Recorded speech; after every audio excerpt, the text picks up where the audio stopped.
Oh, well, there we are.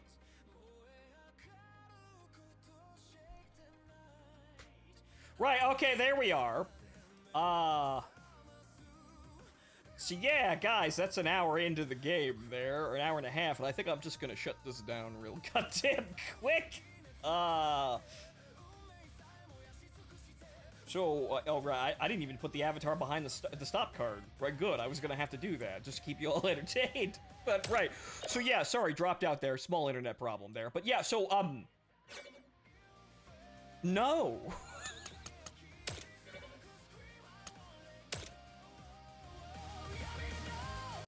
Okay, so yeah, I feel like if the game survives the launch, it may eventually become better. But I feel like, yeah, no, there's gonna have to be an entire like doctrinal shift in like mindset at all levels for the entire dev team to like unfuck everything aside from the art department. The art department's good. Those guys are great. Love them. They're great. Everybody else, though. Everybody else, though, I'm about 5 minutes from saying how compelling Please Face the Wall. That's a bit of an exaggeration. It's not egregious. It's like, it's not angering bad. It's just, what the fuck are you doing? So, yeah, no, let's see if we can get a refund on that real fucking quick. Just install that one. Just like, thanks. I have done my duty as a streamer. I have fallen on the grenade for everyone else. Let's see if I can survive, you know, it exploding, right next to my chest. Sometimes that can happen, but I have bought the game, the new amazing shiny game, and I have told you that it's not really worth your money, at least not right now. So, let's see if I can escape with my own life here. Or, helping my wallet, because money is not fantastic right now, but I want to thank all of you and the new viewers here. There's a couple of you here in the Twitch chat. Thank you. If you don't know, I'm multi-streaming right now, so most of the regulars are on Kick right now. We also have YouTube up, but I am mostly using that for VOD storage, but there is a stream and stream chat on YouTube. Right, so, I am very thankful for your support and your understanding in me looking at this and going, yeah, no. Thanks for backing me up, guys. But so, yeah, can I get a... Let's see here. It's been a while since I've actually had to do a Steam refund, but, let's see here. 3.7 hours. That's slightly over, but, whatchamacallit, the time limit there, but I think I could probably get, I'd probably get a refund because I don't want to play the game anymore. I have seen it. I don't fucking like it.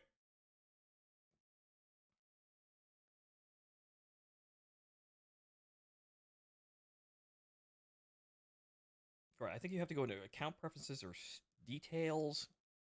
Actually, no, it's account details. Right. Bishiro, thank you for the follow.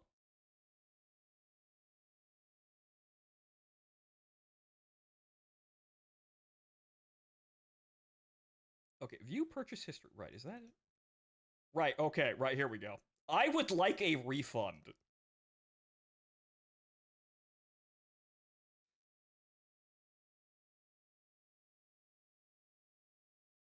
Okay, my issue is help me fix gameplay or technical issues, or I would like a refund. Yes. I don't have any technical issues. It's when the machine's working, I don't like it.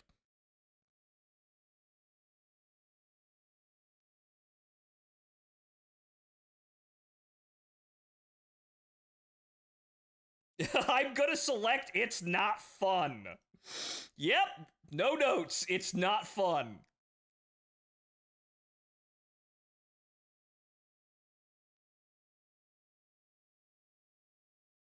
Okay. Refund initiated. Yeah, the honest work of the dev team, I do appreciate it, especially the artists. You've captured like the really goofy pseudo universe style out of it, but you may want to have a word with your gameplay peers because they're kind of cramping your fucking style, man. Like, holy shit, man. The game might be good in like a year and a half, maybe, but yeah, look back at it then, cause who the fuck knows? It it's just not fun. I don't want to turn my brain off playing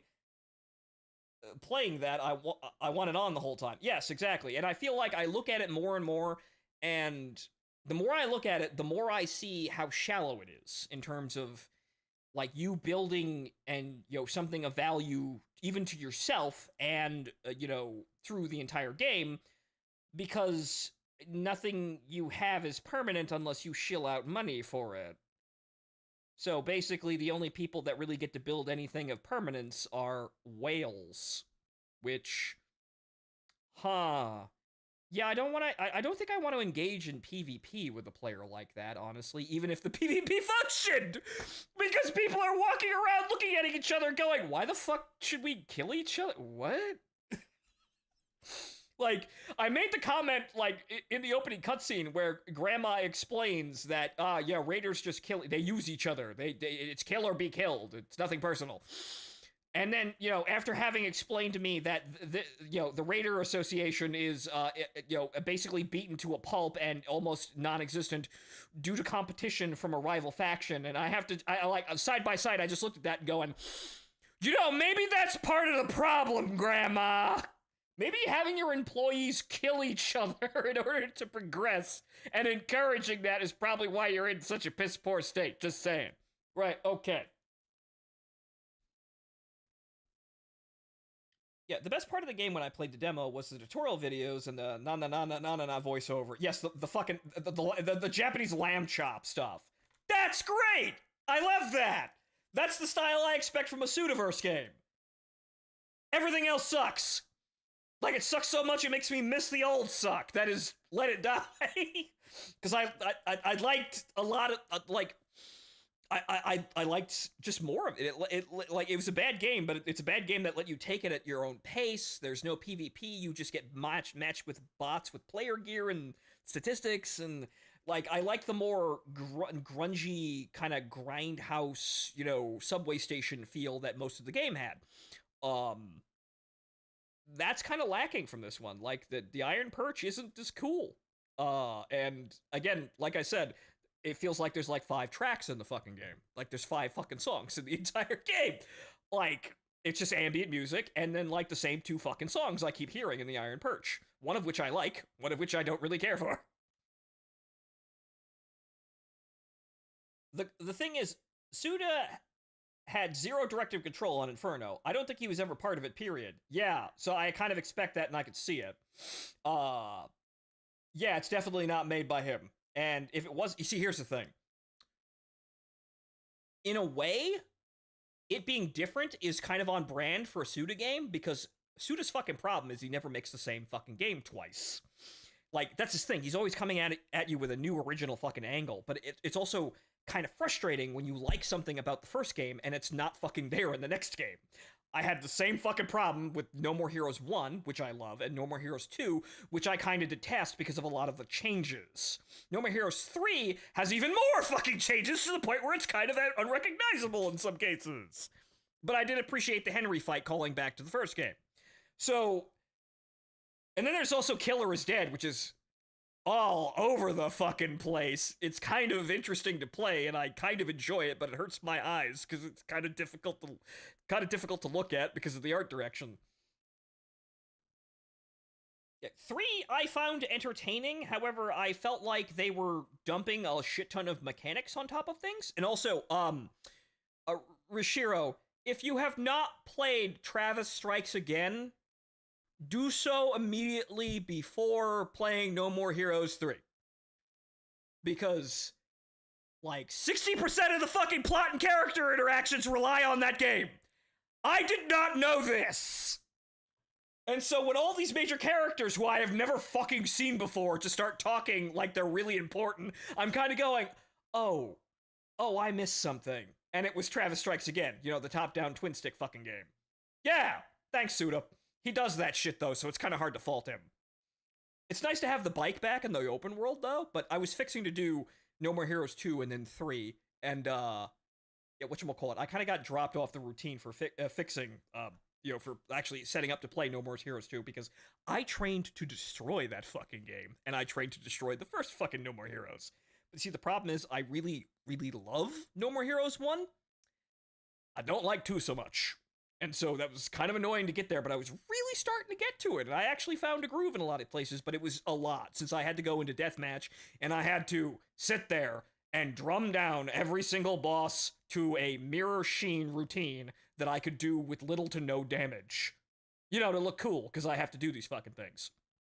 But we did the stream of No More Heroes 1, and you can see it on my YouTube channel. You can also see my darling actual face. I'm not hiding it. It's like playing Kingdom Hearts series where the spin-offs are crucial to the plot. But yeah, maybe we'll play No More Heroes 2 at some point. I need to get back into the routine of actually playing that. But yeah, no, I will train for months to destroy that fucking game. However, it's not as important. Well, it kind of is for several important reasons, but I have attachments to the first game for personal reasons. Not that I didn't, I actually played it back in the day, but I knew someone who did and took a lot of story influence from it. And it was all great, really, honestly. So I hadn't actually played the game, though, and so I went back and played it, and I saw them all over the place. I saw what they did. I saw what the things that happened that they twisted, they grounded, they looked at from different perspectives, and I just kind of looked over my shoulder and talked to no one. I'm like, you fucking genius.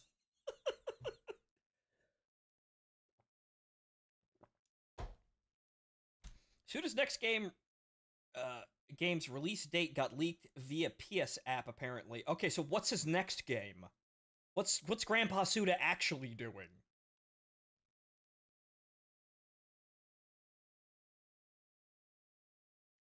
Okay, I suppose I could probably wipe my account and playing just normal Let It Die, because the account as it is doesn't really matter to me. Romeo is a dead man. Okay, so I'm guessing its killer is dead too.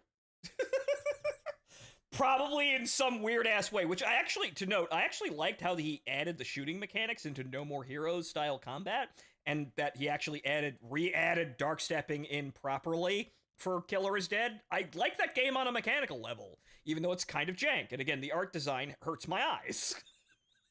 And it does that for a lot of people, but okay. That's probably a Killer is Dead too. Romeo and Juliet type of game, probably in the loosest possible way you could take that inspiration, because that's kind of what he does. Like, I don't understand. By the way, Let It Die is downloading in the background.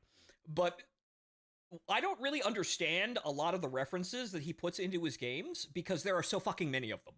Like, I played Killer 7 and understood, wow, there's probably a lot of shit I'm not getting, but I'm still fucking enjoying this. Unfortunately,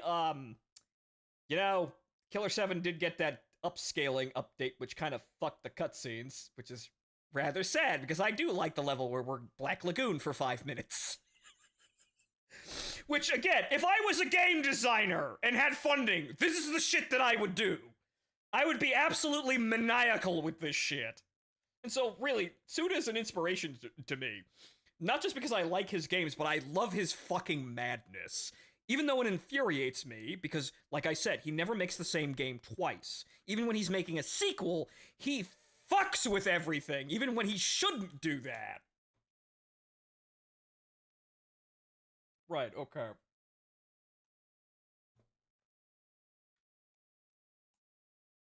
When I first saw this trailer at a show, I was like, "Holy shit, Let It Die 2." Yeah, that was my reaction. Let It Die 2. Holy shit, those people got a sequel? What? And then we get over here and we see that it's kind of wow, it's almost like it was made by a studio that preceded it with a flop. Right? It's almost like they like Let It Die is like on life support probably for its entire runtime currently, and still is. But it's almost like they barely got funding for a game and they made something incredibly simple in order to push the ball forward.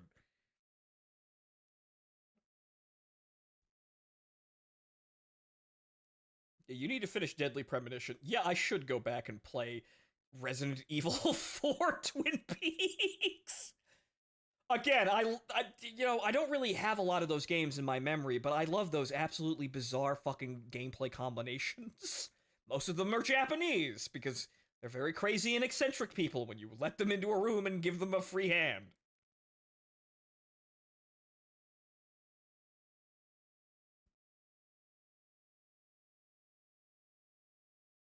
Okay, it's a sequel to Deathverse. Deathverse got canned. Let It Die is barely going on. Okay, so it's called Let It Die Inferno, but it's not actually a direct sequel to Let It Die. It's actually branching off another game which failed. Oh, I didn't know that. Maybe some of this isn't really that much of a surprise.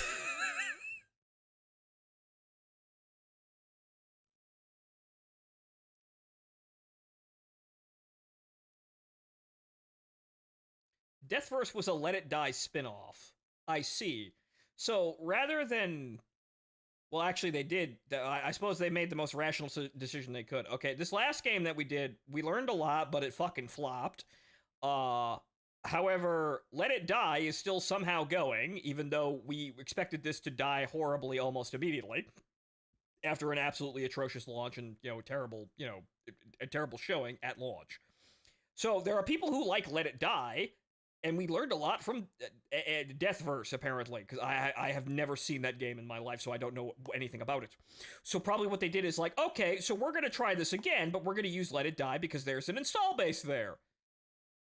And what we got is what we got, which I don't like. And again, it makes me, it takes a lot of fucking work. It takes a lot of work to make someone go, I miss your old slop. It takes a lot of fucking work to do that, and they appear to have done the work. Man, no shoe leather unspared there. Nope. All the walking, all the work, all the gumption just to make a game that makes you miss the old disaster of a game. So, I see on Kick, as I started up the stream and mentioned at the beginning, that Kick doesn't have a Let It Die Inferno category yet, and I don't think that's ever gonna get one. And as we started up on Twitter, or started up on Twitch, there were 100 viewers in this category. So something tells me nobody gives two flying fucks about this game, but maybe I'll take that refund and I'll go buy Arc Raiders or something, because you know what, that's the new hip game on the block. However, the VOD from the first stream is actually doing quite well, as VODs do, because VODs don't circulate at all on YouTube. Like, YouTube, you put a 2-hour video on YouTube, it does fucking nothing because the algorithm doesn't want to move it around. So, that having 150 views, last I checked several hours ago, that's actually fucking amazing. It reminds me of playing Beyond Citadel, because everyone was too much of a fucking weenie to play it, but that meant my VODs of my streams, were like the 4th videos you saw on the search results. Guaranteed! Woo! Again, it's a great game. Like, some of the Arrow Girl comments are entirely deserved about it, but underneath it, it's actually a well-designed, very enjoyable game. Please go play it.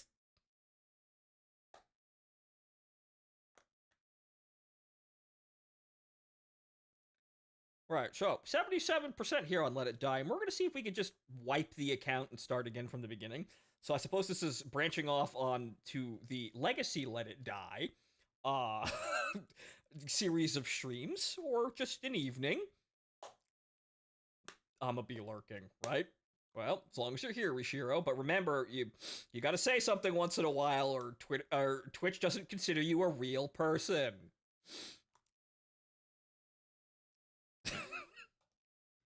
Wonderful state of this fucking career, I tell you.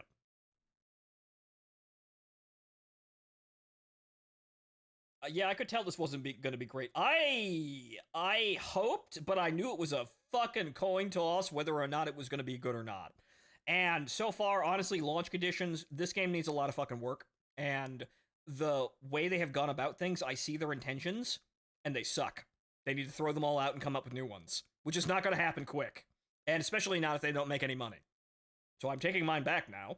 So, everyone left in the room, good luck.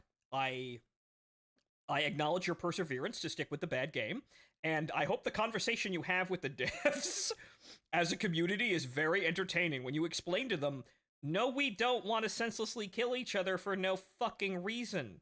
You're already trying to do that enough. Why would we go out of our way to harm other people? But of course, the developers are going to look at that and go, but we're an extraction shooter. You're all bloodthirsty, like psychopaths. You kill each other just on sight. Why don't you want to do what? How is this possible?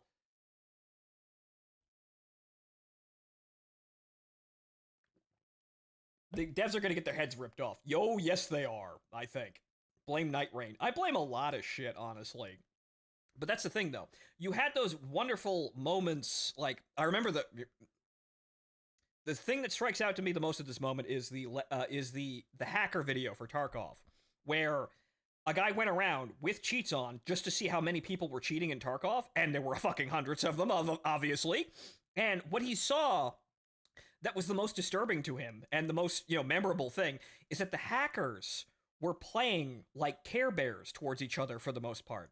Like, they'd be able to see each other through walls and across the map, and they would do, the lean dance of friendship at each other to signal to them that, hey, I'm cheating. You want to be friends? And it feels like those are the only people that play like that in most games anymore. Everyone else just murks each other on sight because they don't want to, like, socially interact with people. However, a lot of cute girls do play Tarkov, and they're internally bloodthirsty psychopaths, so I can kind of understand that on some degree, but it just it's bizarre to see the state of the entire genre. It's mostly a dumpster fire, but it's not necessarily the developer's fault that it's like that. It's also player, like, perceptions of what they're doing that also just absolutely fucks all of it. But it is quite hilarious to see a game that is trying to get me to kill someone, or someone to kill me, just by being not designed for teamwork. Sorry. Hiccup. My bad. Yeah, it's funny to see that, but it's also not really worth a recommendation.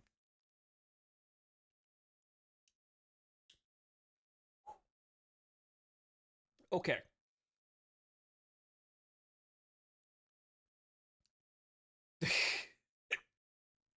Now I've got a hiccup. Oh boy. I don't know what started that. It might have been the water. Okay, so the settings should be fine, but it opened like a Windows XP setting. Good God, this game is old. Okay, I've set up the graphic settings. Please start the game. Okay.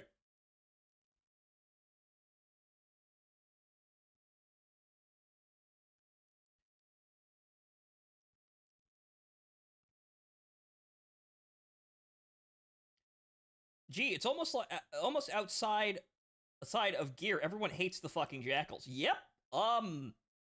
Everyone does hate the jackals. Like, they ruin it for everyone because they're vicious morons that just want what. It's funny because I know what they want, but they're too stupid to acknowledge it, and they don't want to acknowledge it on some level. Those people want arena shooters, but they don't want to play arena shooters because arena shooters aren't cool anymore. But that's what they want. They want Unreal Tournament. They want Quake. They want Doom, Marathon, and, like, interesting, arena shooters, and like old Halo and shit like that. Old Call of Duty, though most people would use that as an insult, rightfully so.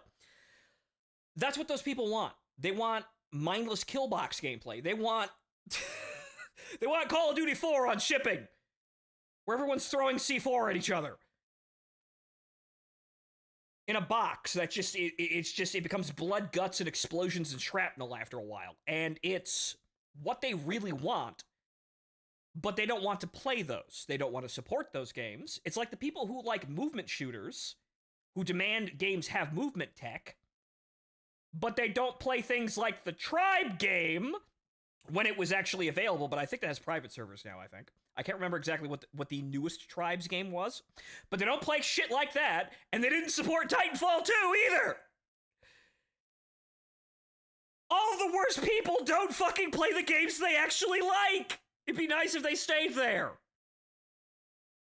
Which is why those chance encounters, like you saw developing in the early days of, like, DayZ, where you just meet random schizo people, or random nice people, and, you know, you buddy up, you squad up, you help each other survive, you meet people, you talk to people.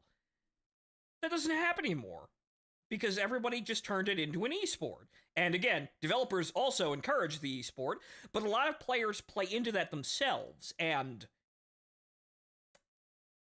in the end, I don't believe in esport games. Like, I can be competitive in those types of games. I will give it the college try, and I will actually get good at those games if I feel like I like the game enough.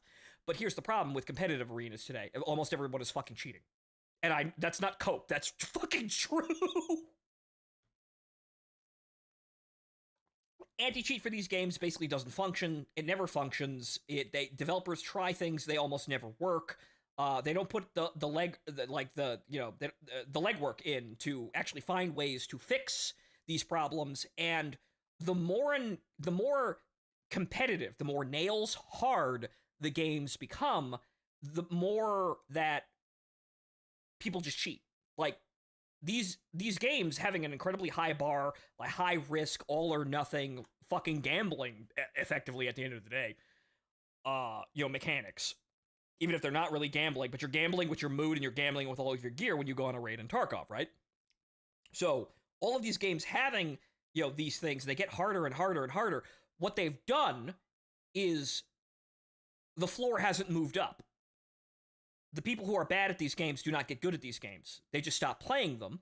Or, which is more likely the case, they start cheating. That's what they do. They didn't make the worst players better. They made them start fucking cheating to stay relevant.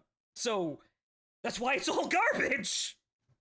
And it's really sad to see that, but I like games like Helldivers 2, where it's a co-op game. It's still plenty hard, plenty difficult. I'll fight AI no matter how difficult they actually are, but if it's in a co-op experience, we're all in this together. And it also makes a better community like that, even though we had to brain a lot of fucking people, at the start for arguing meta builds and whatnot, even though Arrowhead's game design is not actually fantastic in a lot of ways, and they kind of hurt themselves trying to be unique. They do succeed, but they look at their games a very different way, and normal people will not see that unless they really start thinking. Or for the people who relentlessly shit on Hawk and Reborn for not being Hawk and newsflash Hawk and yeah, exactly. I got ridiculed because I said the obvious. Look, guys, Hawken didn't get supported. So the developers have, scrambled together enough money to make a sequel that is a different game. That might work. No one would give them money to make a new game that's the same as the one that financially failed. And that's your fault for not fucking supporting the game.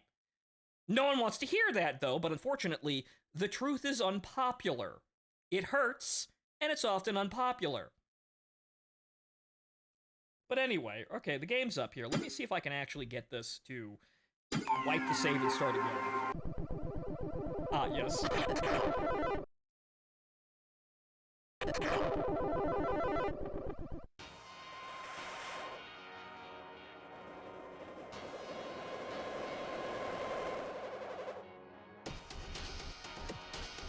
Alright, the game is probably kind of too loud.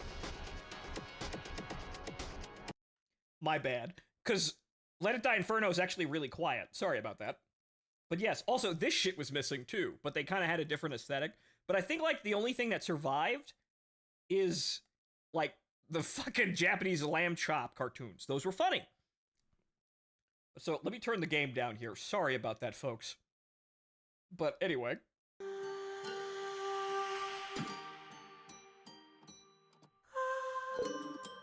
Yeah, holy shit, it's really loud in my ears, too. I'm gonna have to turn that down even more. Still alive, kicking, and fucking screaming.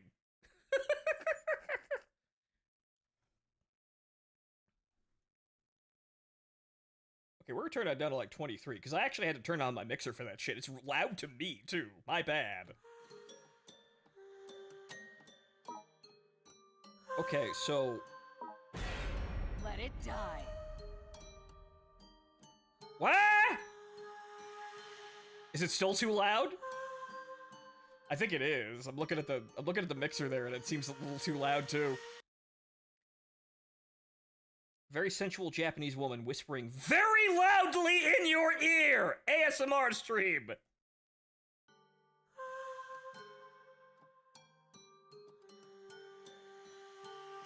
Also, yes, I did hear about the the size patch for Helldivers is fucking amazing because the developers admitted, oh, we're retarded, so we hired a third-party company to help us unfuck our game because we were saving the same rock texture like 150 times. I think that someone in the community did the legwork to figure it out, and they found the problem was they were saving the same texture files over and over again to each individual asset that used them. And that's why the game was 150 megabytes, or 150 gigabytes, because they kept doing this for literally fucking everything. And, like, the terrain textures and stuff got insane, because, yeah, it was, like, plus 100 times. They were using the same exact rock texture, rather than making one unified directory that referenced them all.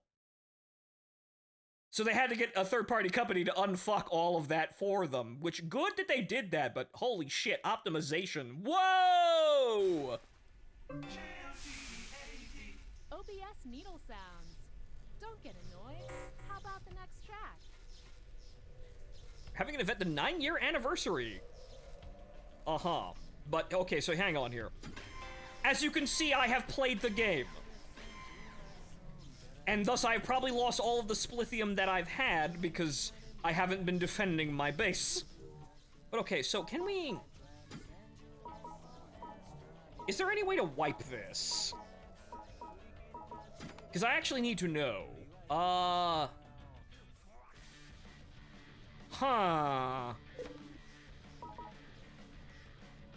Is there something in the title menu?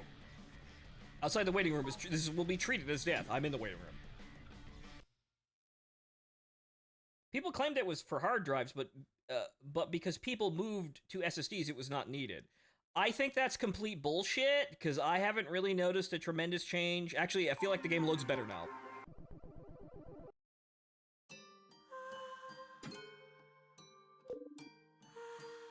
Huh.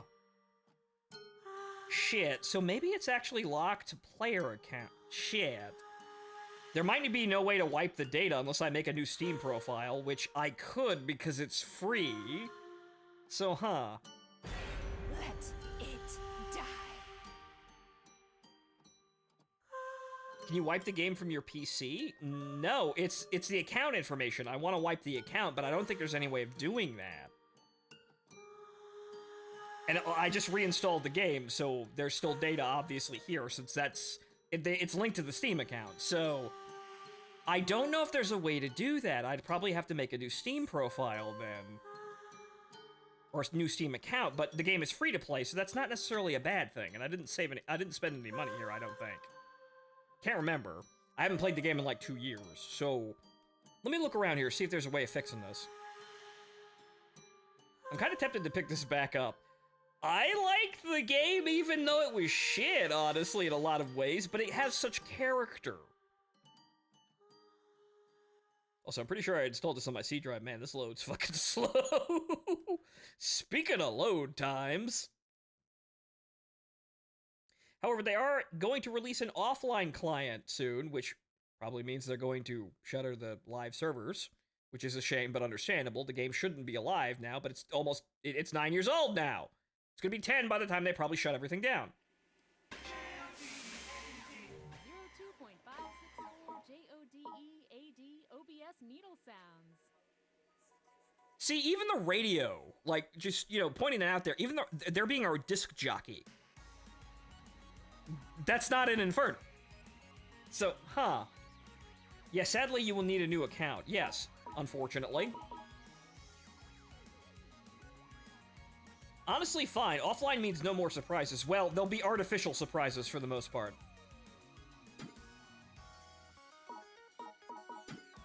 Is there a way to... Yeah, no, there isn't. That's unfortunate. They do tell you... they tell you the track name currently playing in the options menu, huh? So yeah, I'm gonna have to actually make a new account. Huh. Well, I guess we're sitting here. I guess it's worth the try to do that, so hold on here. Why not? We're already here. Oh, look, a dancer to the far left. Ah, yes, also the mushroom girl who sells us temporary tattoos. Which, again, style. That's actually neat, but I don't know if that's actually in Let It Die Inferno anymore, which is kind of shocking because it was like one of the major things that was like distinct about the mechanics, but I feel like a lot of things were abandoned from Let It Die because they just straight up didn't work. But okay, so I guess I need to go make a new Steam account then. So, ladies and gentlemen, please give me a moment here. But we're already here making a disaster out of this fucking stream since I've just returned the game that I was supposed to be streaming. So, yeah, I feel like I've got, probably another 2 hours here in terms of stream time at least. So, well, why the fuck not? We're here. I'm a VTuber. I can get away with it, right? After all you need to do is see my darling face and everything is fine, right? E. Unfortunately, the hiccups have passed, and also, holy shit, I'm an idiot. I almost fucking ended the process on OBS while I wasn't looking properly. Boy, howdy. But hey, the psychotic women get away with it. Right? I know being a male VTuber is kind of like, being a third-class citizen, but right? They get away with it. Why can't I?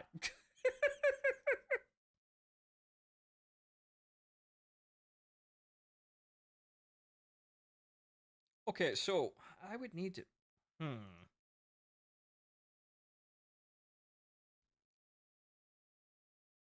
Yeah, no, it would be installed on their server, so wiping it on Steam wouldn't do anything. So yeah, I actually have to just go make a new account.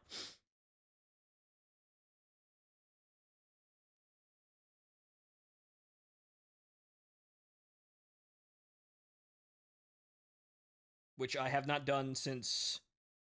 Holy sweet Jesus, like 2003?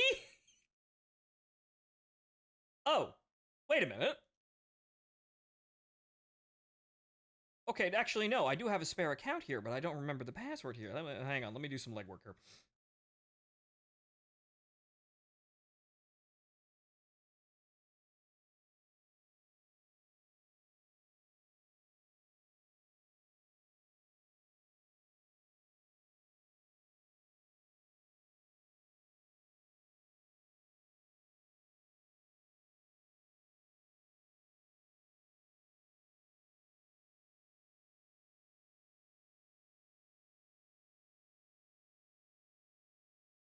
Hmm.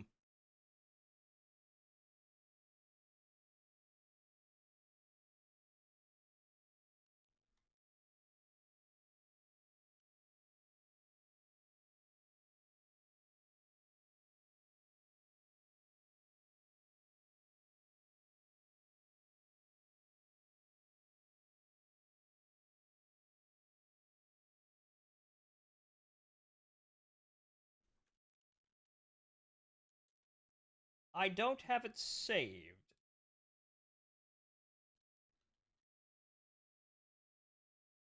Okay, I guess I'll just go make a new one. I can't remember that account, but there's nothing on it anyway.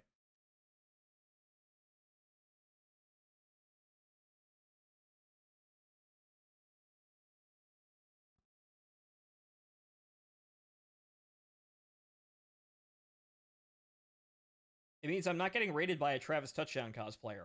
Well, for the most part, that those are NPC controlled, but I'm kind of... I wonder if they're going to rerun those events for the offline gameplay, because you can't get the event items. I want the fucking beam katana, but that's an event. That's only an event thing, which is kind of annoying to have to learn that. But that didn't ever actually come back into the game after the... I think that was for No More Heroes 3. I don't remember. That was the original launch.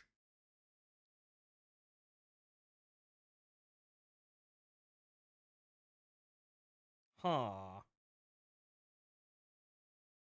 Okay, I guess I'm gonna have to make it on the website then. As you may imagine, I didn't actually, plan to do this ever, so...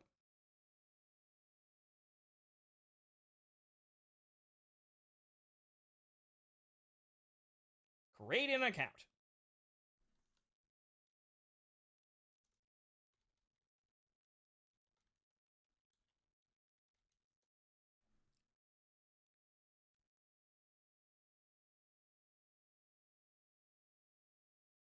Let me see. How much of my emails have I used? Because I don't actually know which ones are being used properly right now. I have a couple.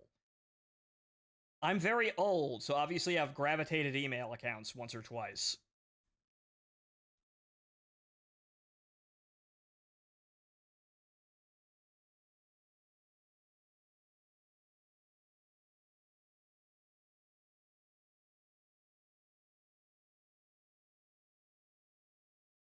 Okay. That appears to have worked.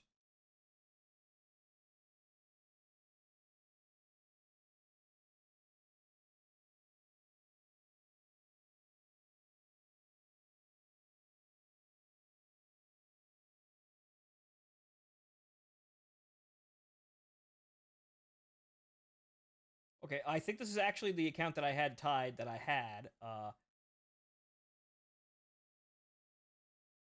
Like the account whose password I was looking for. I actually think I've found which email it was attached to. Right, okay.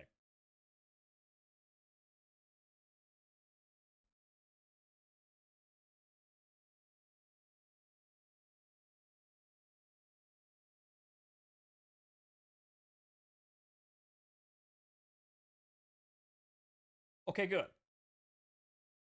I have updated the Steam profile.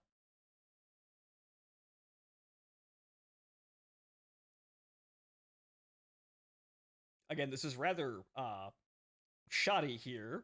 Sorry, folks, but understandably, I've never had to make a new Steam account live on camera.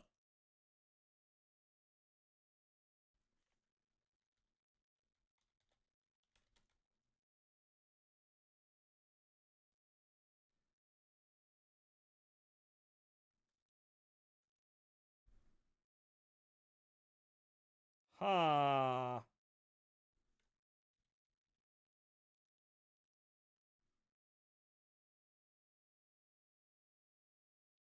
Okay, actually, this is a third Steam.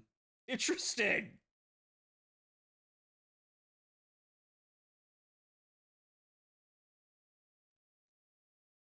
This is a third, even older Steam account that I wasn't actually aware of. But hey, guess what, guys? The name is Goon165. I never left. It was always me. It is my destiny. To Goon!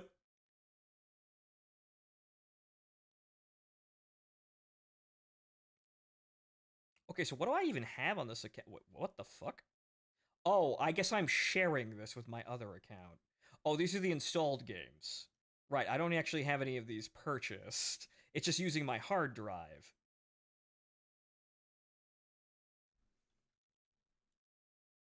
Oh, that means I didn't have to uninstall. Well, I guess we have to install Let It Die again.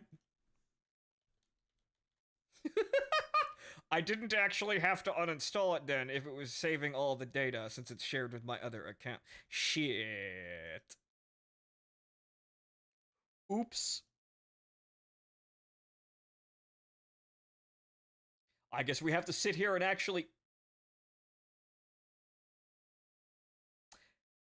Guys, I flipped back to the library and the first game on the list was Katawa Shoujo. I think someone's trying to tell me something.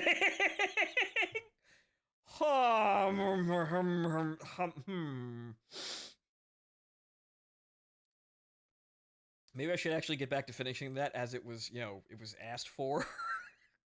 Because I did start and we kind of stopped halfway because it was a bad time. But yes, maybe going back and seeing the Cripple Girls will heal my wounded Gooner heart.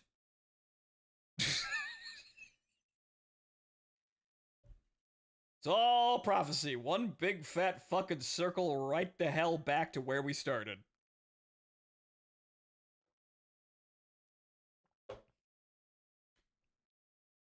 Right, okay. So now the game's installing, but so, in the meantime, while we're doing that shit again, how is everyone in the chat doing this evening? Are you enjoying the incredibly scuffed experience that is this stream today?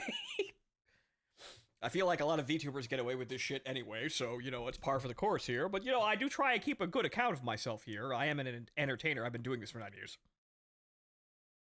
Right, Solstice. Good that you're doing well.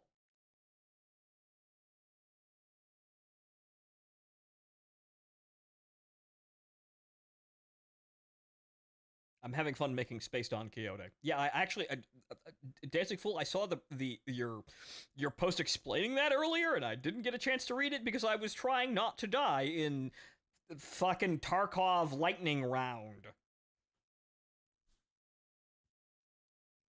But so, how is that coming along, sir?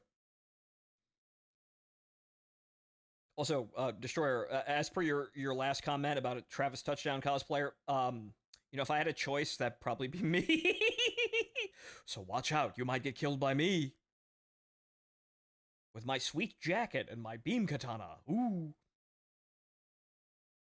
Glad I found you by Let It Die. Yes, and we're swiftly leaving it behind! Glad that you're on the train, though, as we bust out of this shit. But then again, we're just playing regular Let It Die. Which is... honestly, yeah, again, it's not... like, critically speaking, Let It Die 2016 is not a good game. It's really bad in a lot of ways for what its design intentions and how it utilizes the mechanics that it gives you, or doesn't utilize them properly, more accurately. It is a really janky mess. However, it has so much goddamn character to it and style that you just like it anyway. And that's the Suda magic. Even if the game's kind of shit, it's still enjoyable.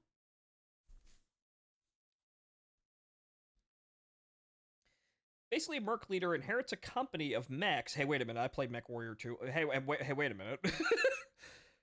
He's a bit touched in the head and took the fact like 90% of his mechs, 90% of the units is Black Knights to be a sign that he should be a knight of the Inner Sphere. I mean, this is a very interesting start to Mech Warrior 2 Mercenaries, but I could see this. His Sancho rides around in a surprisingly killy Irby. Well, that the death trash can is not to be fucked with.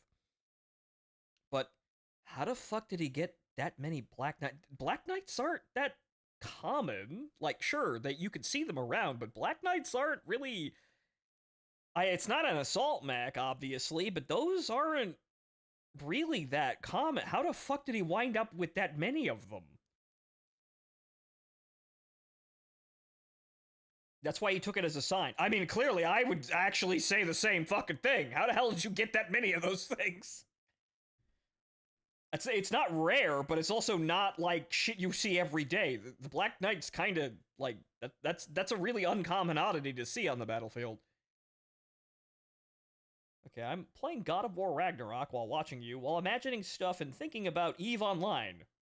It's that name again, because it makes me want to make a gunboat just of missile pods. Ah, well, Solstice. Well, we're still working for the Korax back in the corner there, but we can fly it now. I just haven't played the game again. But yes, I understand these things. I sit there and I have machinations about mining all of the rocks and having all of the ISK. Again, boyhood dreams. Make money. Corner market. Rule world.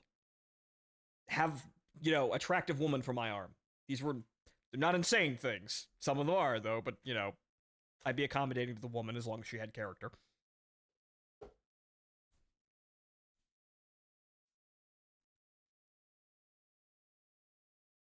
This old man found a cache of these weird-ass Black Knights. Technically didn't come from a cache so much as from a misjump. Okay, so a delivery jump ship of Black Knights just kinda, did a Titanic and was just sitting out there with that many mechs. I mean, that's somewhat more... That's actually more rational, I suppose, because, Succession Wars. Yeah, we're just gonna absolutely obliterate literally everything. We don't give a shit until we, have killed everyone who knew how to make anything and blown up all the factories. Oops! The mechs technically shouldn't exist yet, because haha, time travel due to misjump is possible. Oh, funny warp things. This is also interesting. Since I'm a new viewer, how often do you stream? I don't have a schedule right now because I'm usually streaming every day, or as much as possible. Join the Discord for, proper alerts, or watch the Twitter for, it alerts when I'm streaming. But so, I kind of fell off the schedule because, yeah, money got kind of tight, so I had to go on to continuous alert. So I have to keep streaming because streaming is my job. I try to, do things that are entertaining, but right now, honestly, I don't have a schedule because I'm just here every day trying to do something, or usually every day or every night, doing something of some description. I used to have a schedule, or I attempted to have a schedule several fucking times, and it just kind of didn't work out because, man, did I try my ass off and not get a whole lot for it. Wound up burning myself out a lot and having to take, breaks and sabbaticals, and, yeah, it didn't go so great on, on me, but I survived. I'm here, and we're trying again. Discord. There is a bot. There isn't a bot, but I believe the link is below in the About section. Let me double check. Schedules are not a good idea. Schedules actually are a good idea for people who are maintaining viewer bases because people know what you're doing ahead of time. They know when to show up. It does actually help. People do appreciate that. But me, I have been working my ass off in the gutter for so goddamn long that I'm basically just trying anything that fucking works here, and I had to let go a lot of that, that class and presentation in order to keep operating this long. So hold on here. That class and presentation. Yes, that's my wonderful voice as I check my own Twitter profile. I'm not a narcissist. Right. Okay. Right.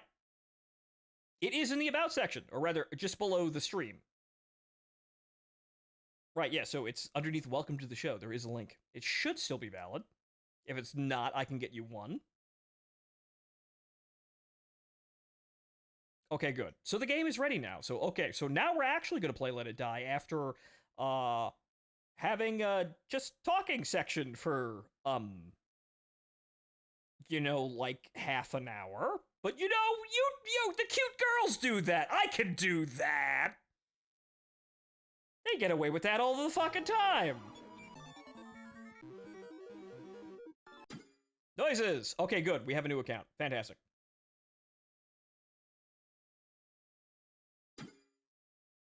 Okay, I don't...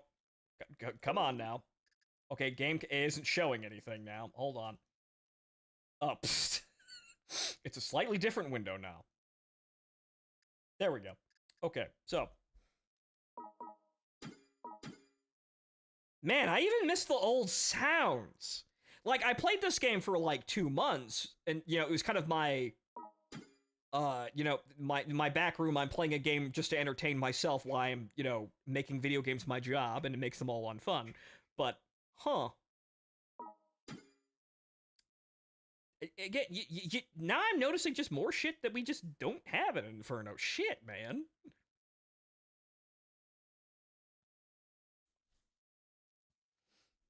Mostly they are slightly altered versions of Clambuster Black Knights. So, the old man found a jump ship that was headed to Takayid? I mean, that's a very interesting story there. Whoops. That could possibly happen. That's plausible, but oh, wow, Jesus, okay.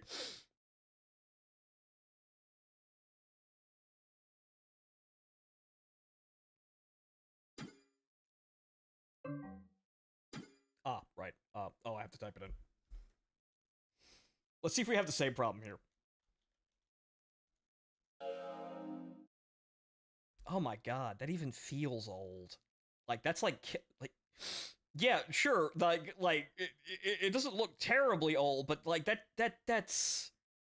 Man! It's like, not 2016 old, far older. Okay, good news, guys! Horus was not invalid! I'm not invalid! Inferno called me invalid, but fuck you! Let It Die, the original, is a better game, and it also accepts me for who I am. Thank you! We'll leave that as it is.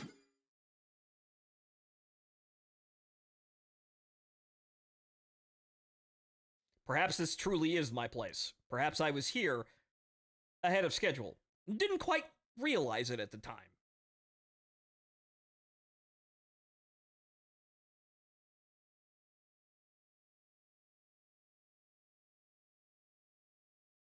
However, to be forewarned, if we're playing the game and we go, like, say, the Tokyo Death Metro and, you know, Nothing to Declare starts playing, I'm cranking the volume. You have been warned. That shit is my jam.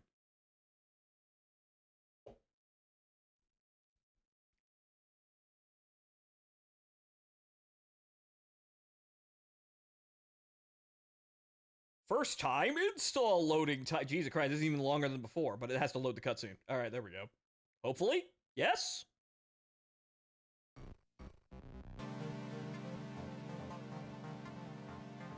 In the year 2026 AD, Hey, the wait. Earth Rage tectonic disturbance occurred around the world, Hey, wait. splitting the Earth into 4 terrestrial masses. Wait, that's lit. War, disaster, and famine broke out in the Forelands, and mankind fell into disarray. 2026 is less than a month In the center away. of the world, a single tower rose steeply into the sky. It was a great structure. All the Twitter looking posts down tell upon me the it's going to Earth be from great. heaven What? above. Wait, what do you mean the apocalypse is going to happen? Oh That it no. held the key to the future. It became known as the Tower of Barbs, a place at which one could come closest to God. And hello there, T-Dog. I see you celebrating subs. Thank you, sir, for your support. But what do you mean the world ends in 2026? All the Twitter posts were telling me it was going to be based and to claim it. What do you mean? I guess we're claiming it now. Oh well!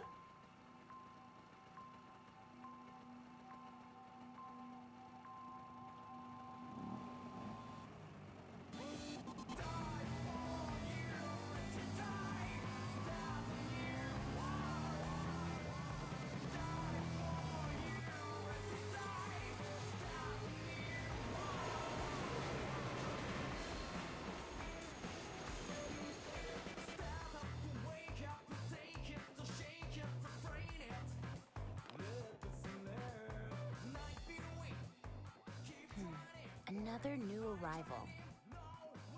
Looks like things are about to get busy around here.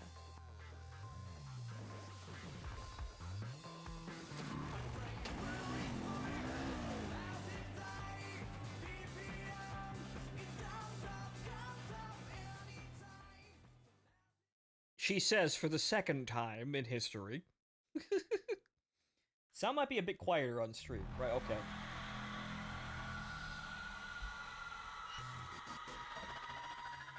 Wake up, Mr. Freeman. Right, hang on. Let me turn that up a little bit, because that is really low now for a normal game. That might be okay. That might have just been the audio settings that I had before. Maybe they got fucked up. Okay.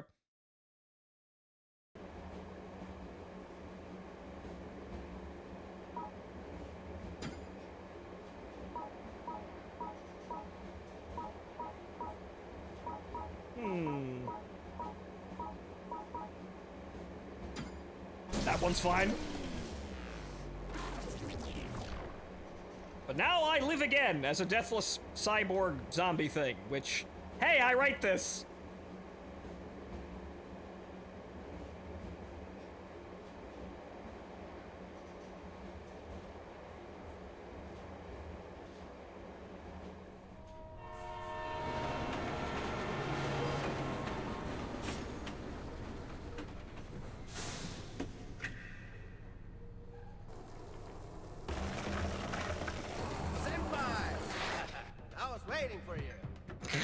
First time riding line 15, huh? I know, it's not a very well-known line, I admit. Anyway, this is the last stop. I believe we've turned the Mexican up to about 20 here. So yeah, I have to agree. The old voice is better. That's actually more fitting. If it's gonna be like completely scuffed, questionable English dub quality. Oh yeah, here, take this. It's called an underwater Rolodex. And it's super important. I forgot to mention, my name is Uncle Death. I have a feeling we're gonna get along just fine.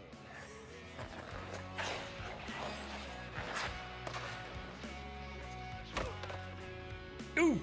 Beefed it. Okay, now I have to remember the disaster that is this game's controls. Oh, hey, look, I can actually jump respectably high. Right. Triggers!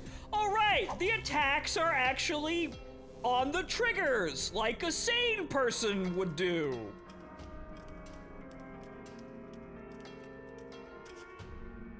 Man, shit, I should have just been playing this entire game the entire time. Good God.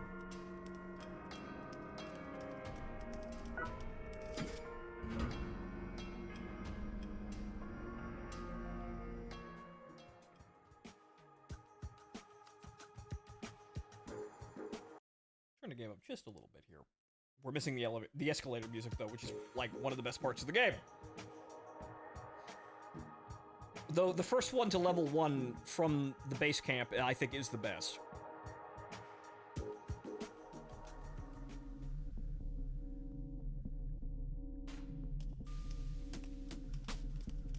Hey, senpai, it's me. This device here, as all the cool kids call it, is a smartphone. Hey, that's my spot. You can't be here. Get out of here.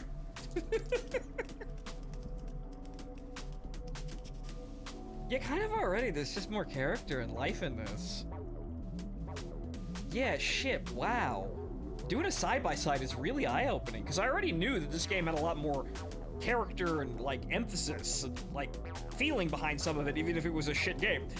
But now I'm seeing it, yeah, wow, just go play regular Let It Die. Okay. Control settings can be found under Key Mapping, Control Settings Type 1. You can assign hotkeys under Control Settings in the Options menu. Thank you for playing Let It Die on the Depth Drive 128. Yes, remember, this is a video game in the Sudiverse. Please read Barb's Bible thoroughly to aid you in your brutality. You can view it at any time in the Underworld Rolex. You can open the Underworld Rolex from the Options menu. Yes, not Destroy Man, thank you.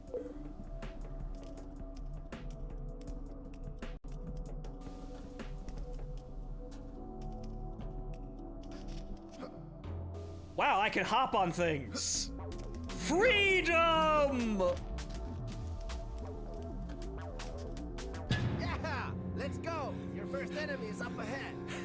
Uncle Des, please stop whispering in my ear.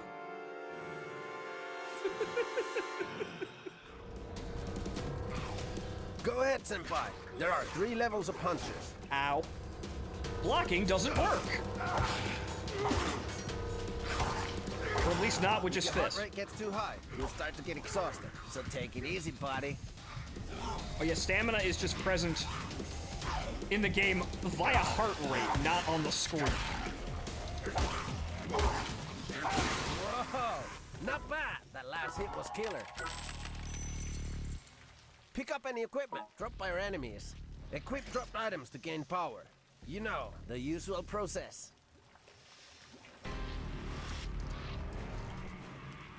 A lot of this game had biblical flavor text. The other felt too touristy. Yeah, that kind of, like, that feeling of rustic and sort of Resident Evil vibe. But yeah, I guess that came with the change in, like, direction to the whole thing, because, again, I actually did really miss the Tower of Barbs and its aesthetic.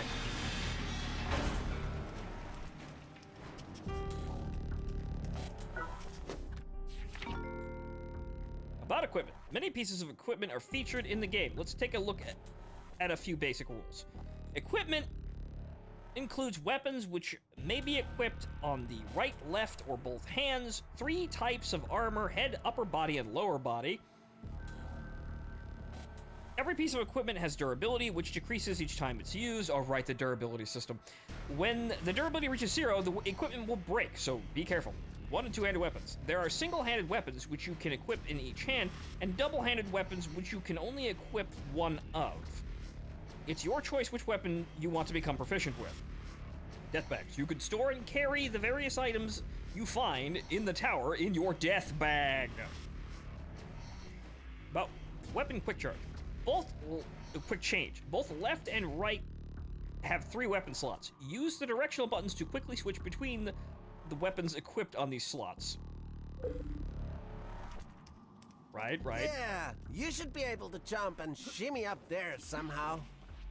Jumping!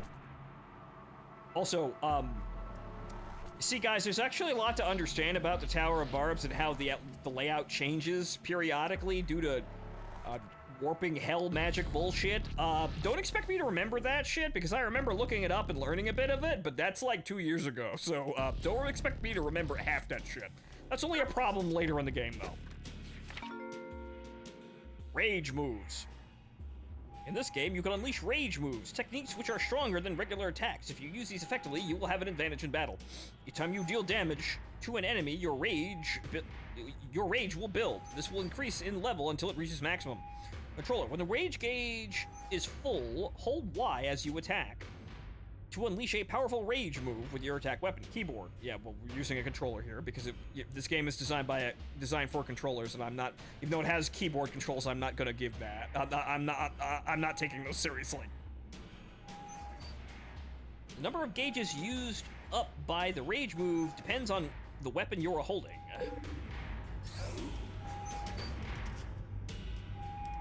Here is the rage move tutorial section. This is busy. Time for some killing. You can either block or evade enemy attack.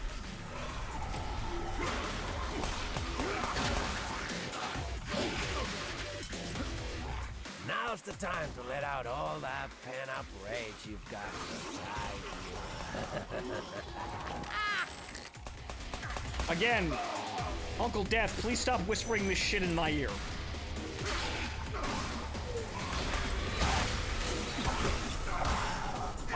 I broke the weapon.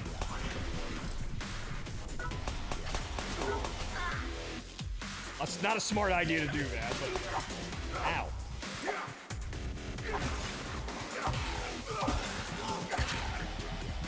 Nice! That was pretty sweet. Senpai, when you pick up items, you can choose to put them in this death bag instead of carrying them. Equipment, mushrooms, anything you can't carry can go in there. Huh. Okay, so, right, death bag. I want the pants, please. Thank you. Also, that pickup sound. Good God. I missed this game. It's a bad game, but I missed it.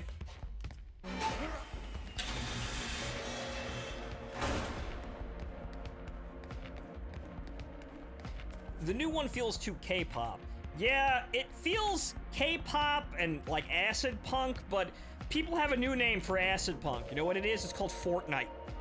It's that style is kind of ruined.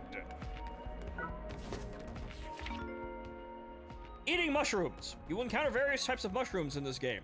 They have many uses, but here we'll explain their role as food items.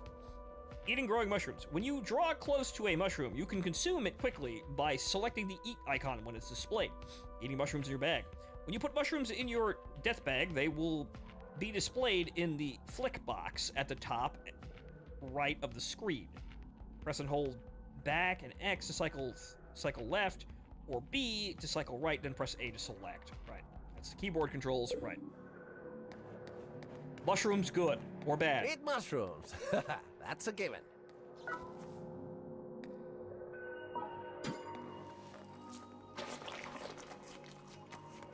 Feeling pretty pumped now, huh? Good thing it wasn't poisonous. Again, you miss a lot of this too. Probably mainly because the game is on such a limited timer too. You can't really have this kind of shit.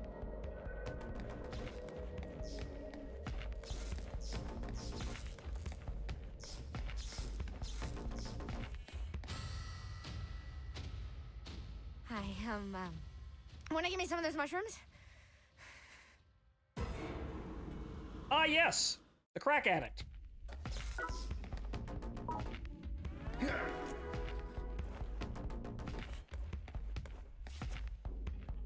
Oh, I have to throw it at her, right?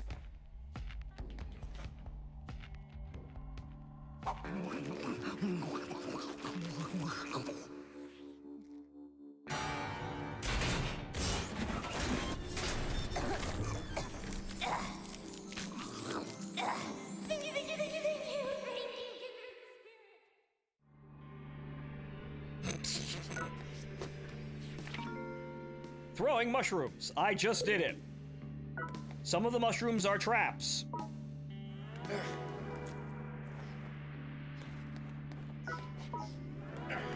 Doesn't really matter because I lose all of my gear after the tutorial, but oh well.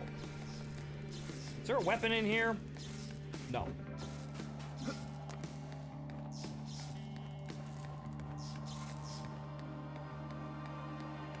That bad, it was just mismanaged. No, I think the combat was really bad and the mechanics of how it was put together were also not so great, but yes, it not being fixed was also keenly a management problem.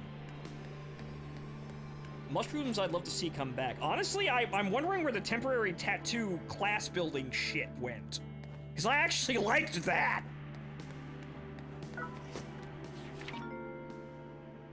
Gore-tastic attack. When you make an enemy groggy, that's when you can unleash a gore-tastic coup de grace. These moves are so awesomely brutal that you might even want to cover your eyes. Making an enemy groggy. By unleashing a continuous barrage of attacks on the enemy, you can make them groggy. Of course, this can happen to your character as well, so take care. Controller activates when you approach an enemy in a groggy state. Press, well, Y and left trigger and right trigger. The gore-tastic attacks will differ depending on, well, based on the weapon. If you defeat an enemy... Excuse me. If you defeat an enemy using a gore-tastic attack, you'll receive more rewards than usual. Don't hold back now. Fish.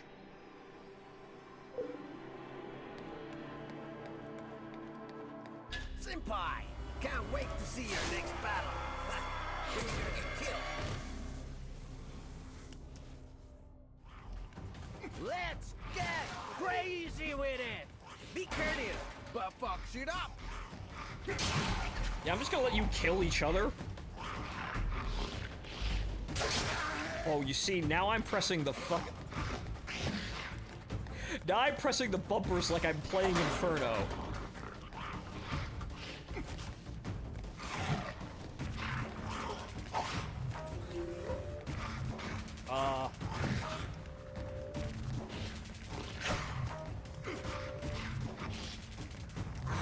Well, actually, I have to get away from them.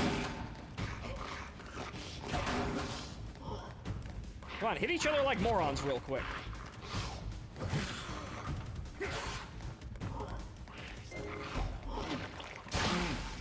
That's the spirit! I can't really do that, though. Ow. I forgot about that. You can't really do that in combat. No mistakes now. Perform a killing blow when your opponent is knocked out.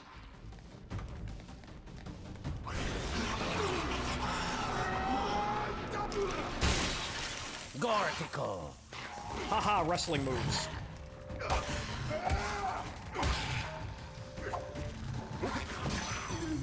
Ow!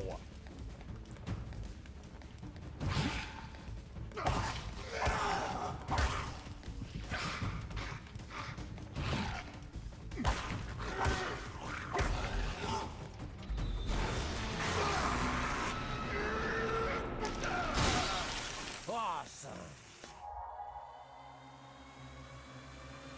I'm pretty sure they reduced the damage for the tutorial there, but hey, I made it out with 2 HP.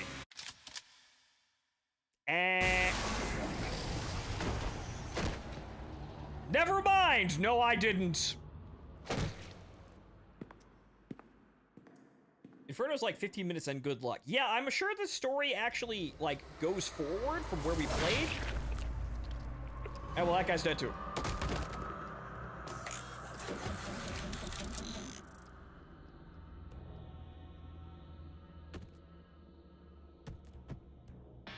Wanna try again?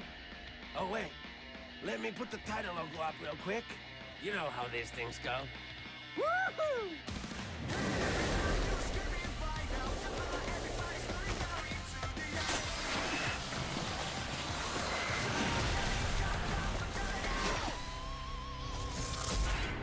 Let it die. There he goes. There goes Uncle Death aura farming again to fucking Screamo.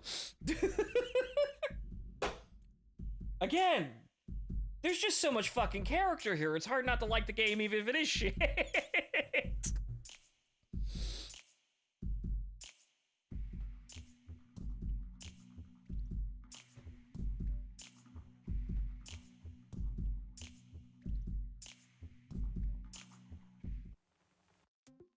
Thank you for listening to this voice guidance system. Let us embark on a journey of discovery about the many wonders of the Tower of Barbs. The Tower of Barb is located on the tiny 3.7 square mile island of South Tokyo. Legend has it that this island was formed during the Earth Rage tectonic disturbance of 2026. The again, tower stands at 1,686 feet, the equivalent of a 30-story building with super high ceilings. Many say that the tower is actually growing with each passing year. Legend has it that a great treasure lies at the top of the tower. As such, many brave people often attempt to climb the tower to obtain those riches. However, none have managed to survive the tower's horrific trials, and thus the tower stands as a grim reminder of the many lives lost in search of this mythical treasure. As seen by the incredibly... I hope that you too will enjoy your climb of the tower and experience the many wonders that it has to offer. As seen by the incredibly low rate of major story achievements owned by everyone who plays this on Steam. Like, seriously, even the first boss has like a 15% pass rate. Ah, finally waking up. You seem sleepy, so I turned it off. Huh? I'm talking about the Death Drive 128, of course, man. You were just playing it, remember? Hey, pretty cool, huh? Pretty badass? It's the best game console ever, and this game, let it die. It's probably the greatest game ever made. Uncle Death, Jesus Christ. Simple. Just make it to the top of the Tower of Barbs. It's like a hack and slash roguelike kind of a thing. Hey, dude, you're a gamer, aren't you? Then you'll totally be fine. Just try it out. I'll set it up for you. Yeah, Uncle Death Okay, is y'all ready to like go? not Let's get here in started. comparison in Inferno. I forgot just how start much the this game. guy is here. And, you know, actually present and a character.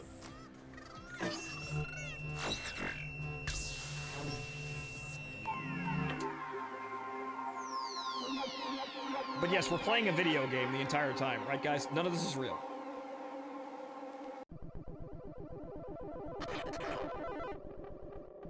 We were just here, though.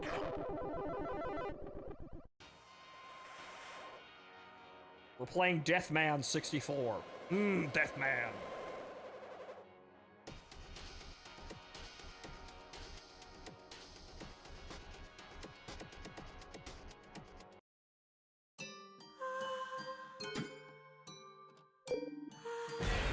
Let it die. I just did this, though. But we are here starting again. The tutorial is over!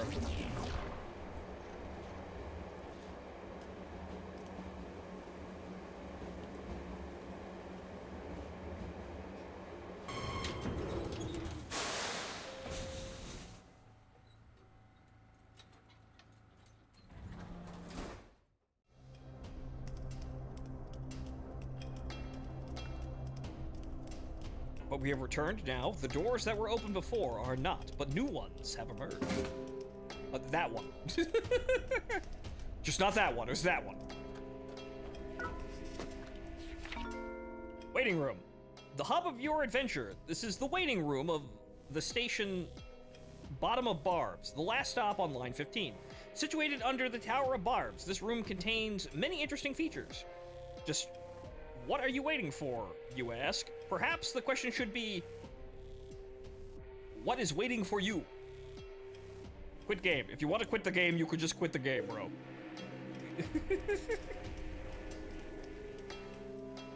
Right, here's literally everything.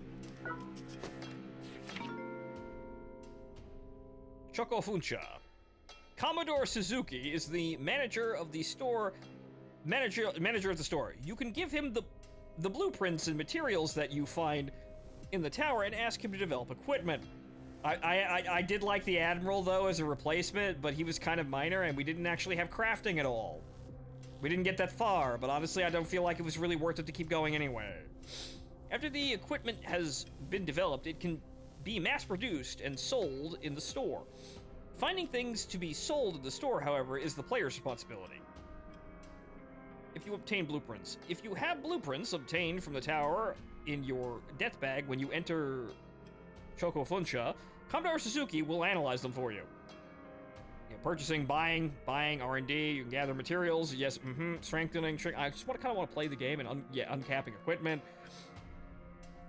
Fun shots and stat, available at Choco Funsha. Fun shots are stat upgrades to your gear. There are 6 types, 3 for attack types, and 3 for armor types. And I don't remember if I got that far or not, I'm not sure. Apply the weapons. Effects will also apply to weapons or armor you pick up. Armor skins. Affecting a piece of armor to 4 will make it available as an armor skin. Right, okay, so you can... Oh, right, they had cosmetic skins. I think they added that. Later, much later on. By accessing a dedicated menu at Choco Funsha, you can assign unlocked armor skins to each of your armor slots. Doing so allows you to customize your appearance while keeping the defensive properties of your current equipment. To unlock a skin, select a currently equipped skin and confirm. Armor skins are not reflected in some screens, such as floor results, etc. Oops, it barely works.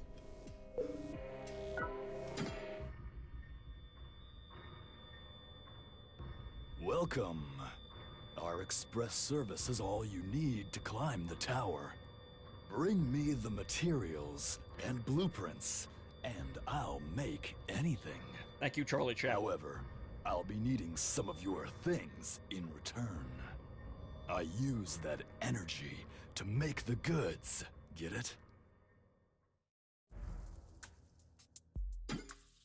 I don't have any money! So I can't really do anything. But I can make a metal bat eventually. Come back anytime.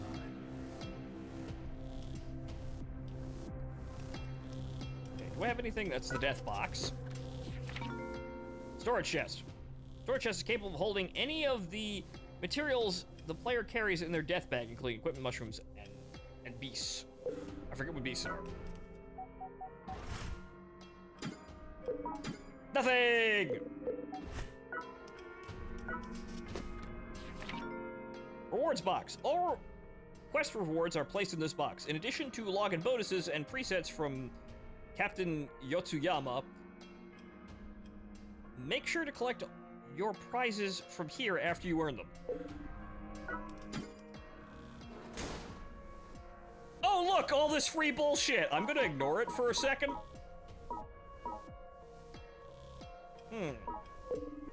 I'm gonna pretend I didn't see all of that shit. At least for right now.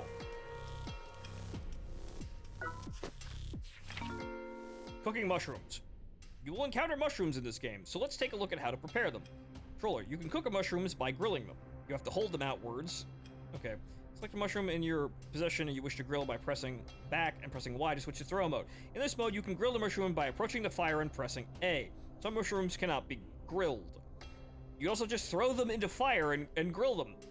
Their effects change when you grill them, so be experimental with your cooking. Mushroom Club. The shop opens after you rescue the mushroom magistrate, the owner of the shop. They deal with skill decals formed from mushroom power. Yes, temporary tattoos, enhanced with shrooms. What are skill decals? Attaching decals to a fighter's body will benefit the player with various effects.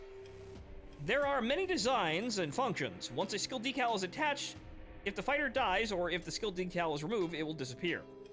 You can buy skill decals with kill coins or death medals. You can sell decals in your possession since you can't get rid of them. Since you can't get rid of them, you may as well sell those you have no use for. Trading. If you bring the bronze skill shroom, silver skill shroom, or gold skill shroom the magistrate is seeking to the store, she will trade them for skill decals. Purchasing premium decals. You can spend kill coins to drink some mushroom stew which the Mushroom Magistrate has put her heart into making. As a bonus, a premium decal is always inside. These decals are different to the standard ones. They will not disappear if the fighter they are attached to is killed. Please note, Mushroom Stew purchased with death metals will contain death metal fragments. Delicious. Or death shavings. Mysteriously, these metal components tend to attract more uncommon premium decals. Uh-huh. Yes, so there's your gacha roll. Pay money if you want a better gacha roll. Oh, how I've been waiting for you, fellow believer, in the power of mushrooms.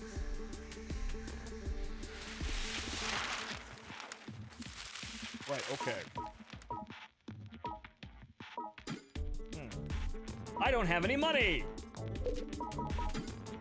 No money! But this is how you basically build a custom class out of this shit. However, I also don't have any death metal, but we got free death metal. Come again. So I suppose what we'll do is we'll use that free death metal to give us a class. What are we starting with?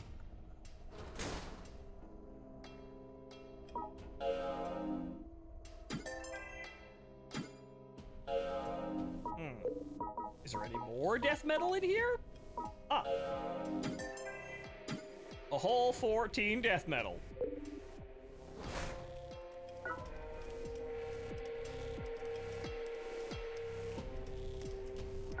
Oh, how I've been waiting for you, fellow believer, in the power of the mushroom. Okay, so what's our spirit animal here? Good choice. I will now cook my special mushroom stew. Secret of my success. All done.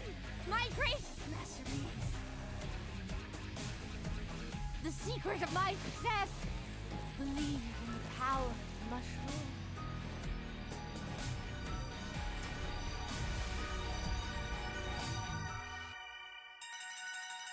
Happy day! So great! Rio Bravo. Increases attack power of piercing weapons by 15%, and you can reload War Ensemble ranged weaponry every 5 seconds. Guns. It is guns. Well, piercing weapons first, but then guns. Alright, we'll work with that.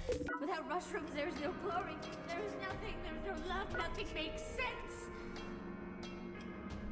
Easy there, crack addict.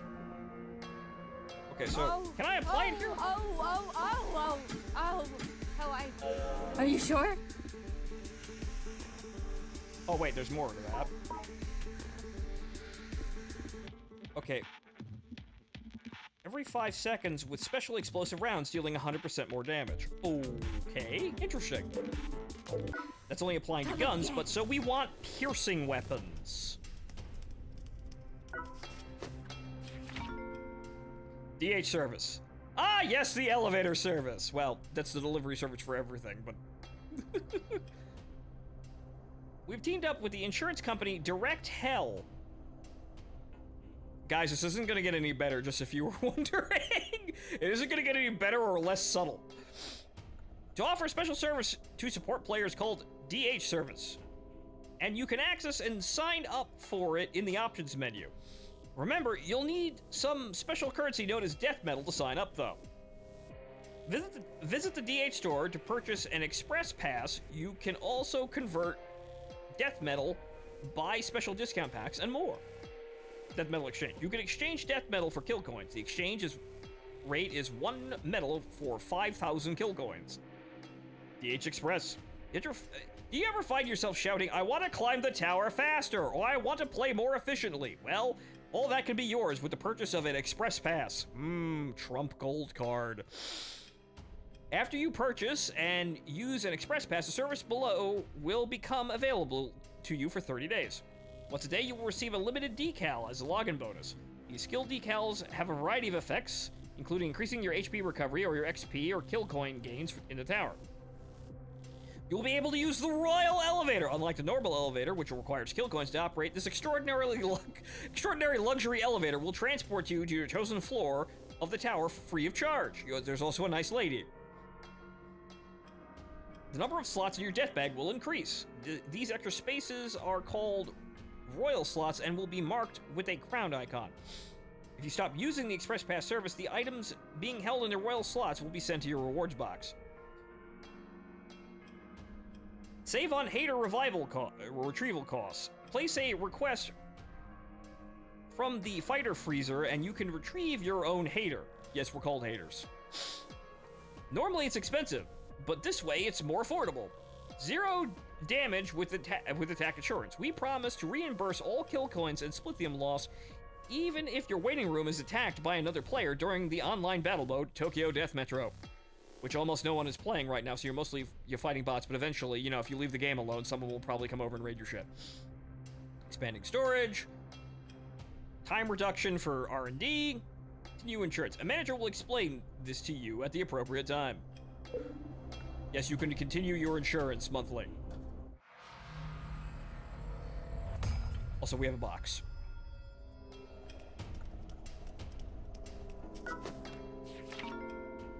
Uncle Prime. Like I said, it's not getting any less subtle. This is a service where Uncle Death will deliver the player presents on his beloved Death Mobile free of charge. It's not just a login bonus, it's Uncle Prime. Upon leaving the waiting room after opening a box, another will be delivered to you. You will be able to open this next box 20 hours after delivery. Express or designated day delivery is not available. Box contents. The contents of the boxes are random. You must be excited to find out what's inside. So fling open the box or any box you see.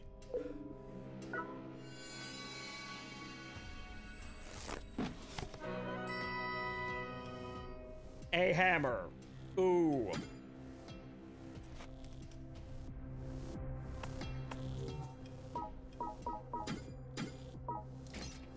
I have a weapon!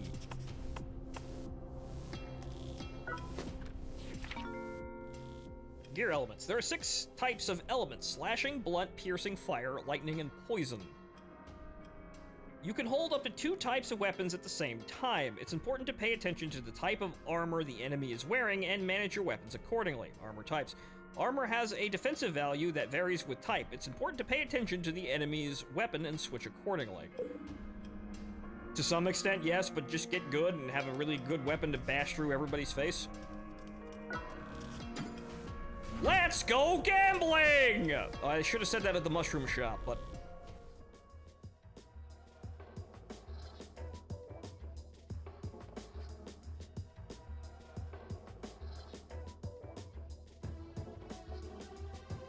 That's not the BMG I was expecting, but I think there's like 2?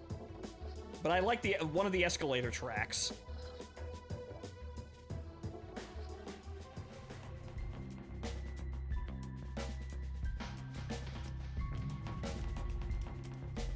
And so we begin.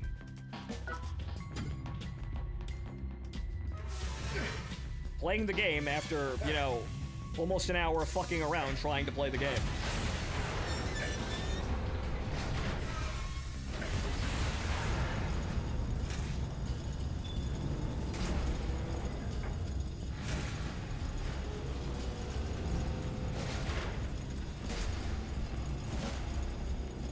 Magical Mushroom Stripper is not something I expected. There's a lot of things that you wouldn't expect in this game, to be honest.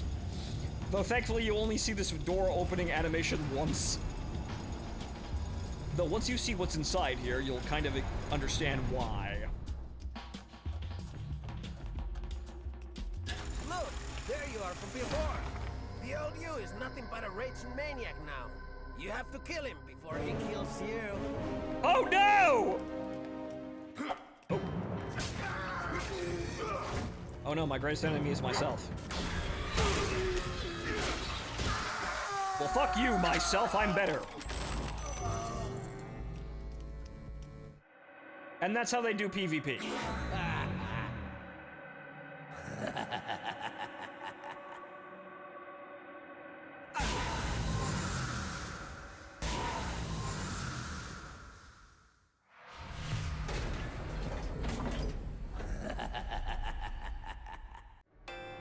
So we have a spare body. Right, so we're called fighters, and the enemies, the PvP enemies, air quotes, are called haters, which, again, it's just AI and not actually live players. So there's really no PvP in this game. You just fight people's gear sets. Haterification. If your fighter exhausts their HP in this game, they will die and be resurrected as an enemy. Haterification and retrieval. When a fighter dies, they will transform into an enemy, roaming about on the floor which they met their demise. Such fighters are called haters. If you assume control of a new fighter and defeat the hater, they will be retrieved and stored in the fighter freezer.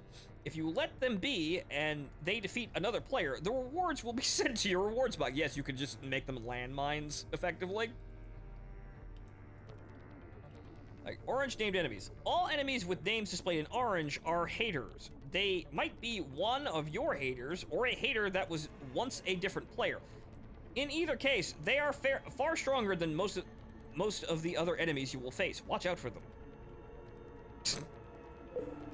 Mazinger Z.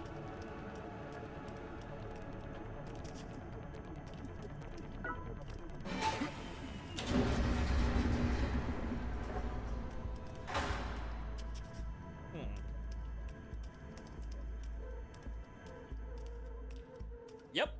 Endless trains filled with corpses. It's almost like people have been trying to do this exact same thing that I've been doing repeatedly and know it hasn't worked. But this time, it will work!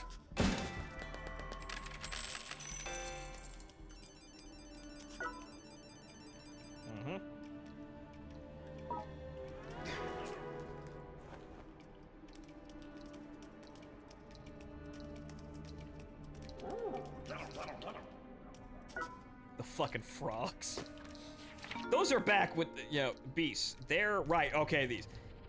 There are a great variety of creatures besides enemies in this game. Not all of them are docile. Some will attack you, while others will emit poison. It's important for the player to make use of these beasts in order to survive.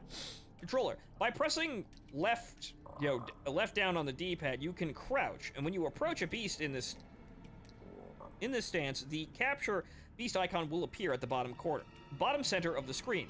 When you see this icon, press A swiftly. Some enemies can be captured after you weaken them by stomping them. Eating. Select the icon. Yeah, right, you also have the same thing with. Right. Grilling beasts. It's the same thing as mushrooms. You can cook beasts by grilling them. Select a beast in your possession you want to grill, and do the grilling thing. You can also use just fire. Grilling beasts changes the effect they provide when eaten, so try it out. Some beasts cannot be grilled. Sprouting mushrooms. Mushrooms will sprout from the corpse of any animal you kill by stomping, or by any other method. The type of mushroom that grows will depend on the type of animal.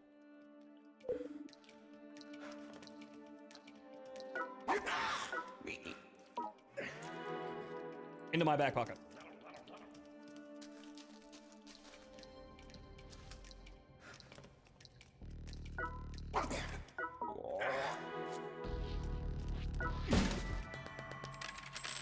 Money!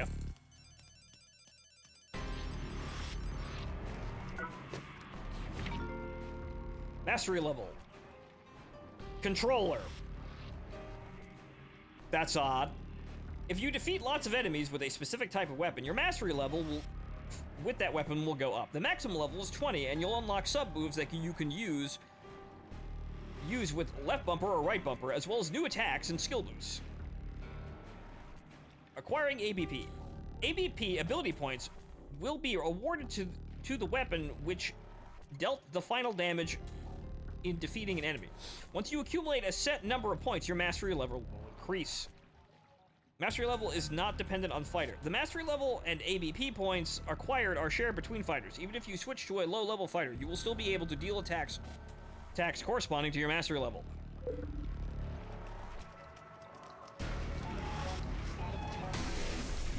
Oh, right, these things.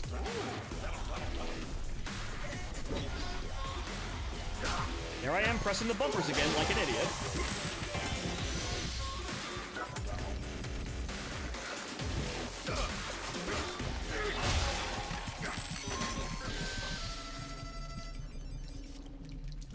And that's the combat, really.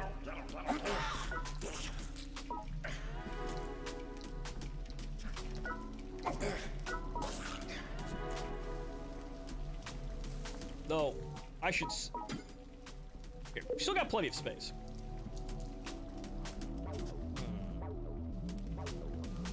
Doesn't look like there's anything going on in here, but I don't remember the layout of this first couple of areas.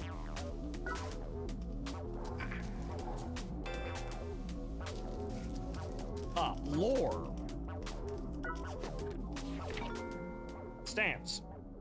There's always one stamp station on each level of the Tower of Barbs. You can stamp each one once in the stamp section of the Underworld Rolodex. It's possible to climb the tower without stamping, but you'll receive some rewards if you do. Controller, once you access the stamp station, a stamp minigame will begin. Press A with good timing. Press in the falling stamps. Right, okay. Minigames. Also, this is another thing that you don't have in Inferno, because all of the gameplay is so ratcheted up and on a timer that you don't have time to do shit like this. No wonder Suda didn't have a hand in it, because he wouldn't have been able to make that. He wouldn't have wanted to, and it would have been a good decision not to.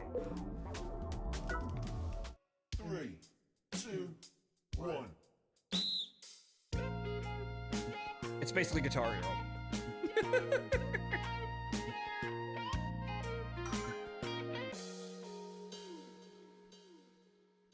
Woo!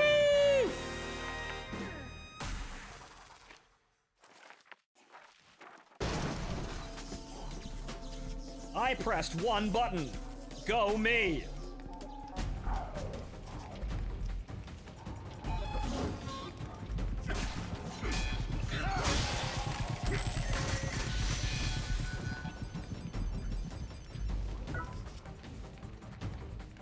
Damage down. I could probably throw that at an enemy to get better results. But then again, well, there's a fire there, so hang on here.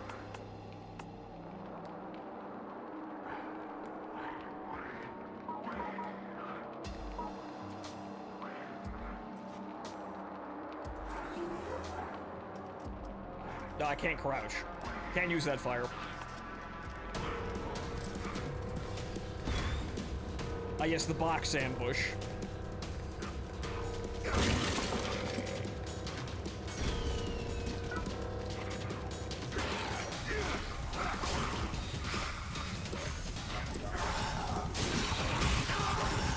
You see that a lot.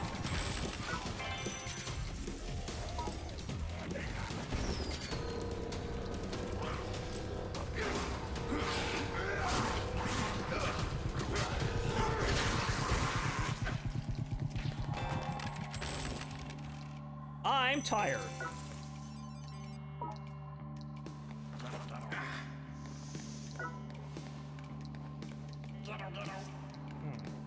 Ah. Ooh! Well, shit. Gun! Activate!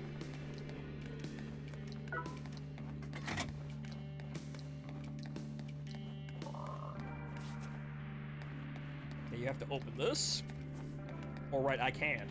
Those are only open in some cases, or only activatable in on some days of the week. It gets kind of weird.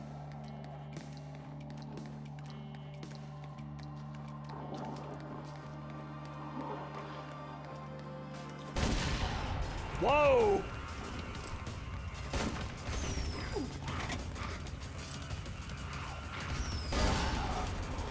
Okay, so those are useful. They don't do a whole lot of damage, though.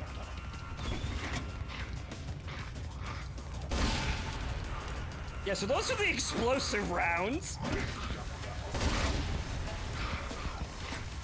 I'm only gonna have one more shot, though.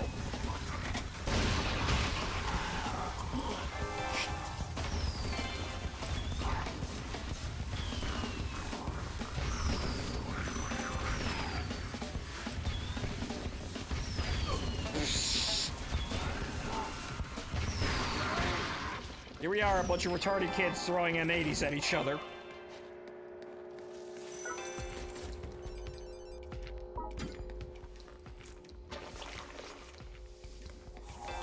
Okay, so yeah, that was the explosive buff of the sticker we got, so... Yeah, Dr. Peacetime, motherfucker. But hang on here, let me re-equip something.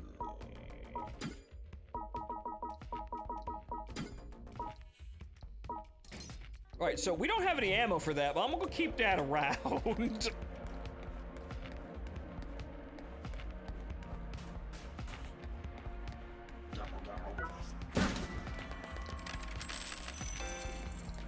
So we want guns, said the video game. Define the video game from first gacha. Also the iron. Actually, the iron is super duper meta. Use the iron. As I remember from like a breakdown of this game when I actually started playing it, like the iron is the most broken fucking thing you have.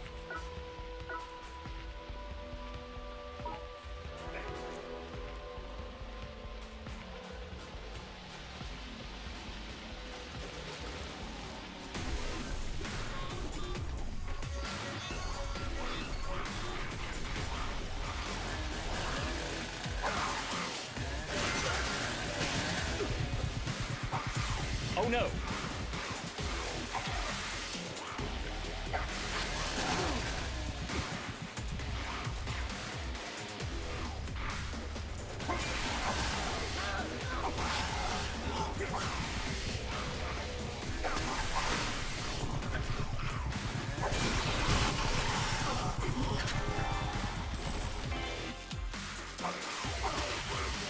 My iron's harder than your iron.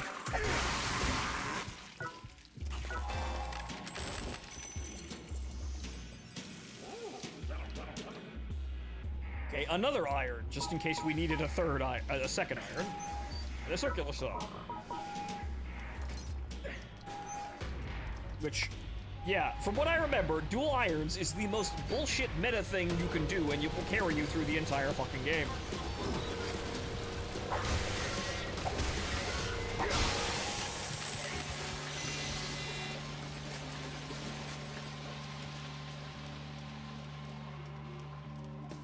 I would want the fucking beam katana, though, if I could get it. These are not gonna last very much longer, though. It's fine, though. This is kind of what happens with early game weapons.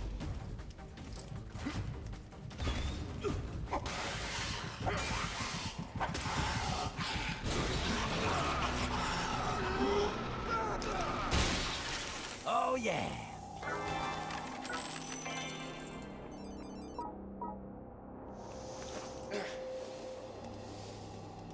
Alright, another fireworks launcher.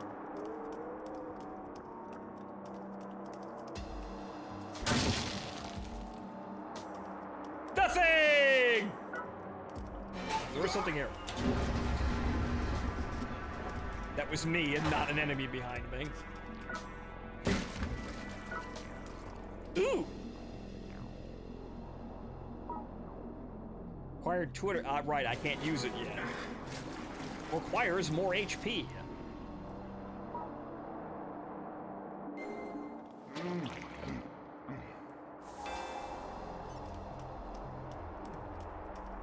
So even right now, I'm honestly enjoying myself way more than I was with Inferno.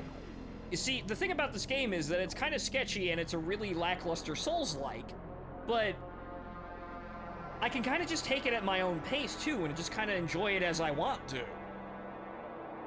You can't really do that with Inferno since you're frantically rushing through everything, but the gameplay is so fucking shallow, there's really nothing there. Aside from the risk of, you know, having an objective and having to, you know, finish it as quickly as possible in order to get back out with anything that you gained. That's the entire thing. It's having to rush through a casino to grab all of the fucking money and get out before the timer comes up. Or get out before the police show up. It's effectively bank robbing in that way, and there's a tension and an excitement and exhilaration in that basically, but, you know, on a basic level. But Inferno, there isn't much other than that, and that's kind of the issue. I'm already feeling like as I sat down and, you know, like, as I'm sitting down, remembering this game and everything that was in it from when I played it the first time, I already know there's a lot of shit here.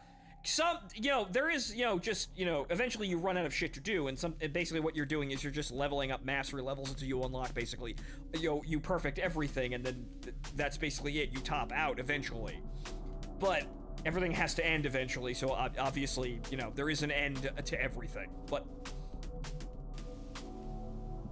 even with that, with that quiet, sort of, fizzling that the gameplay does, oops, I still, I enjoyed myself playing the game the first time, and I'm enjoying myself more now, even more so since I know there's substance back there. This is just the beginning of that. We will get more.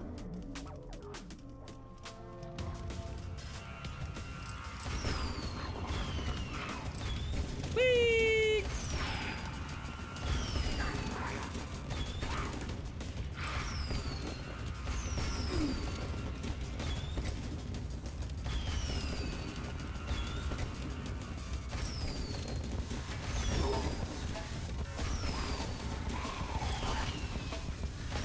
Okay, enough being retarded.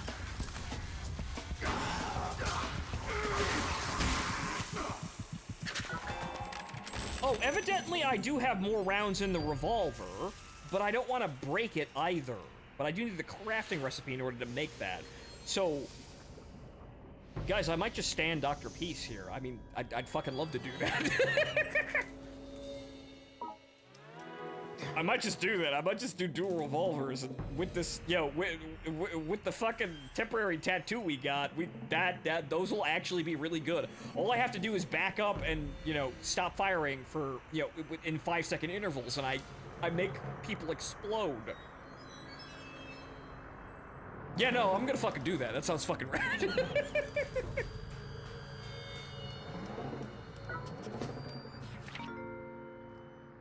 The elevators. The Tower of Barbs features not only escalators, but elevators also, including the DH Express Royal Elevator.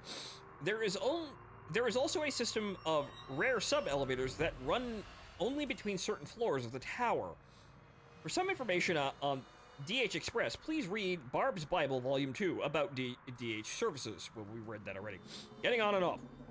When you discover an elevator in the tower, turn the power switch on to allow the elevator to stop at that floor. Once you have done this, you can just use some kill coins and hop in the elevator anytime you wish to return to that floor.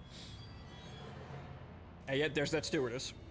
Using elevators to return to the waiting room and refresh yourself is probably a good idea if you want a pleasant climb to the summit. Royal Elevator. The Royal Elevator allows DH Express members to ride for free. Please tell Miss Tarai, the elevator attendant, which floor you wish to go to. Maybe the social contact will be a bright spot on your lonely adventure. Now, what the hell does that mean? Ominous sticker. You access Mingo Head after returning to the waiting room via the elevator. You can use your XP to level. Ah, right. I can level now. And so we will use the elevator, now having completed level 1. Maybe we'll get some event death metal and get a 30-day card so we can ride the fancy elevator.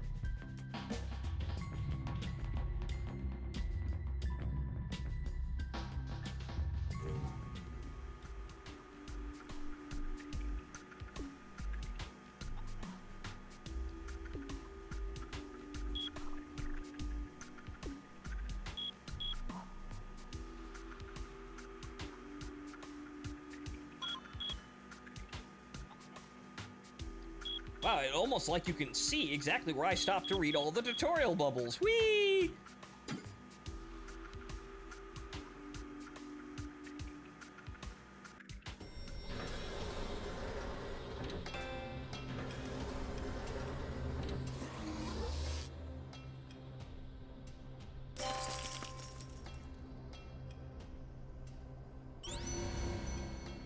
And that splithium, you know that thing that we were dying repeatedly for over and over again? That's here too. Oh wow, real life has keep me busy. I miss when you changed your channel name. But Ansel, right, sir? Well, we had a rebrand. I think it's working so far. Yeah, fine so far.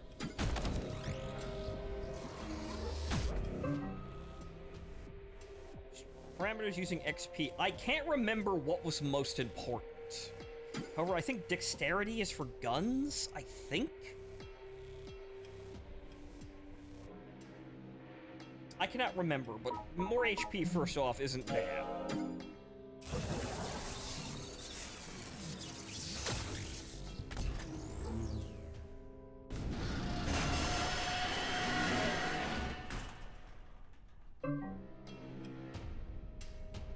Right, and now the event of anniversary.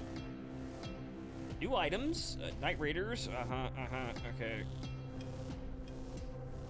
I don't know what any of this is.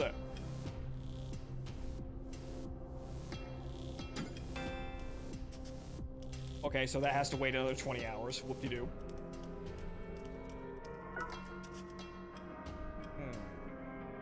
It's a bank, I think, but... Oh, it's you. Can you fix my guns?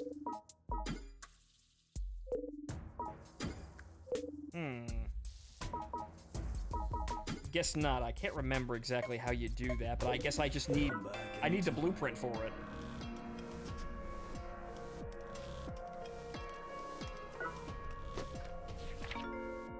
Buffalo Bank. This is the bank that holds the kill coins you receive from treasure chests after defeating enemies. They will be automatically stored in your bank when you return to the waiting room in the tower. When you make a purchase at a store that accepts kill coins, the amount will be deducted from your bank. In the same way, the value of any items you sell will be added to your bank, so you don't need to worry about withdrawing or depositing yourself. Yes, but if you raid somebody else's base, they will also break this. This is the split tank. There are many enemies in this game, but if you defeat a hater, you will receive splithium, which can be stored in this coffin. When you return to the waiting room from the tower, it will automatically be stored in the bank. As with kill coins, there is no need to worry about depositing or drawing it manually. Splithium is used for equipment R&D and expanding the facilities of your base. Also, this is the upgrade thing. Mingo Head. Mingo Head is the game's fighter training machine, a fancy character who always greets the player when they return to the waiting room. He's not all show, however, but a valuable character who will raise the fighter's level for you.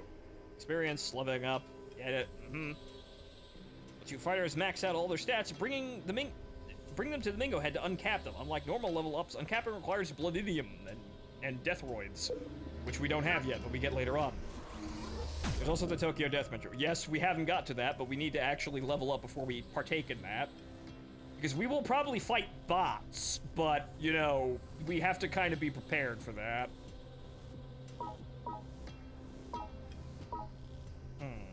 Okay, hang on. Before we do that, let's check the stats of the gun. Even though we can't actually... We won't be able to keep it around the entire time, but what's it require? Well, that's just... Glinty... Two-handed weapon. Well, yes, I do use two hands with it, right. So two-handed weapon, it requires HP. Okay, so HP it is.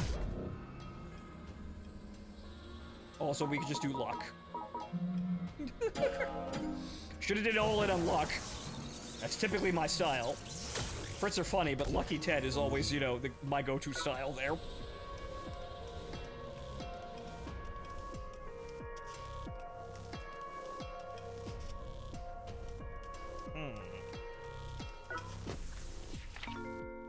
Vanishing Point. By accessing the Vanishing Point fountain in your center of your waiting room, you can suspend your game and return to the hated arcade. Nice marketing. The waters of the fountain will also heal your wounds and soothe your troubled soul. Hate arcade. The arcade you're in now at Takadano Baba Japanese. Many syllables. In the Shinjuku ward of Tokyo, the official Death Drive 128 is installed there. Uncle Death. Age unknown. Menji. 21 years old. Pro gamer. Naomi Detox. 17 years old. Other Barbs. A unit which provides guidance on the Tower of Barbs via dioramic image. It will show you information and explanations on the Tower of Barbs based on the game you're... on your progress in the game. I didn't know about that other one. Or I didn't know about, you know, that telling you anything. But, right. Enough of that. I actually want to play the fucking game. Oh, it's you. But we can't really do anything until we find more things, so I have to keep going. This is where we start to go off and we need to farm, you know, blueprints. This is kind of where the struggle begins.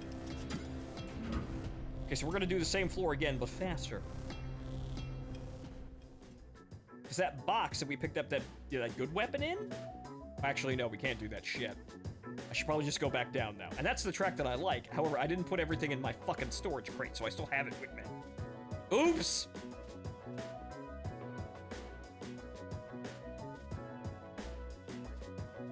Where do I haven't looked into that game. Anzol? I hope I'm saying that right. Heard somebody talking about that before, but I haven't actually looked into it. Good, we get to listen to my favorite elevator track again.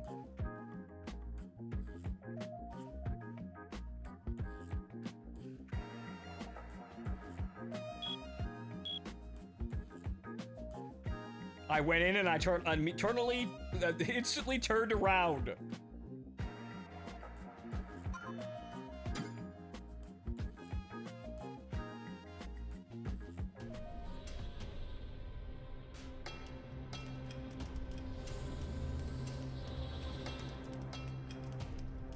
Okay, now we need to sell some of this shit that we have, because we don't need all of it. Oh, welcome back. Okay, we don't need all the fireworks launchers. The hammer is just doing its job. The frogs will keep. I don't think I need both of these. Mushrooms become important later on, but we're nowhere near that bit. Also, knuckles, I guess we'll use those, because we don't really have any levels in them. The machete, I think I can actually use now, because I actually have enough HP.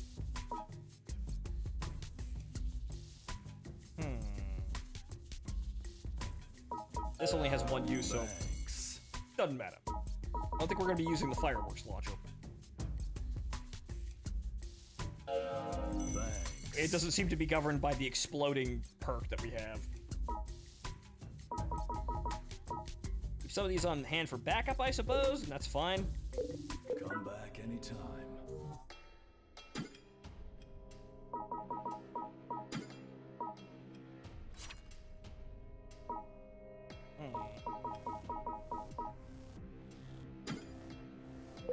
Leave that there. Because those are all equipped.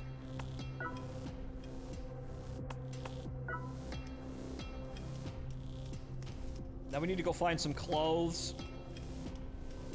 But like I said, that container that we picked the big machete up is something that can actually hold valuable items. So that actually farming that one real quick is actually, you know, doing at least another run is actually, you know, worthwhile. Obviously, the rewards get better as you go up in the tower. That's kind of how the game entirely works. But containers like that are the things you kind of need. But, you know, I'm not sure how randomly generated the first area is. But a lot of the floors just are randomly generated from when you get into them. So things may change, but I know some of these, like this beginning area, are the same every time.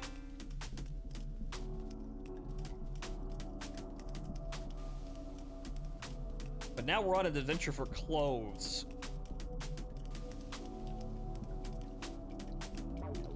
Although, okay, no, those didn't actually respawn there.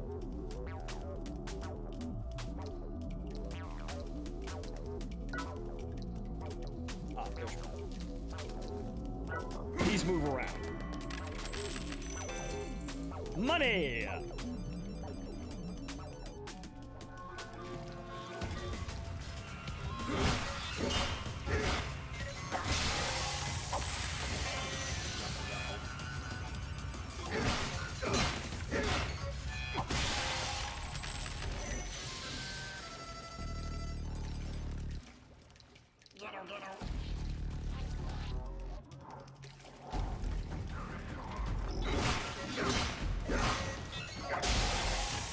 That's a good combo. We're gonna keep working with that.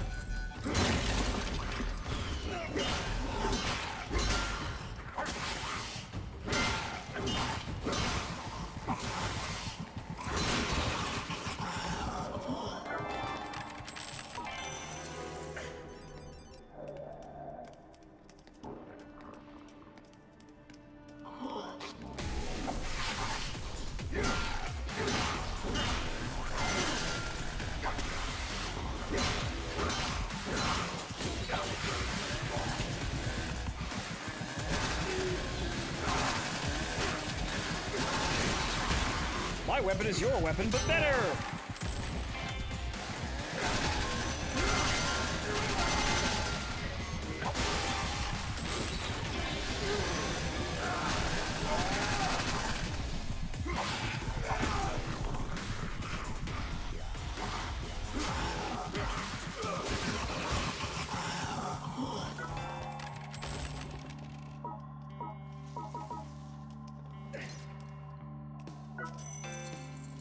We have some pants, sir.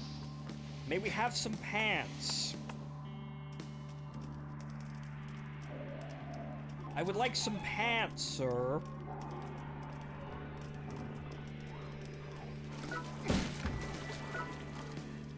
I ask and you shall receive. Pants!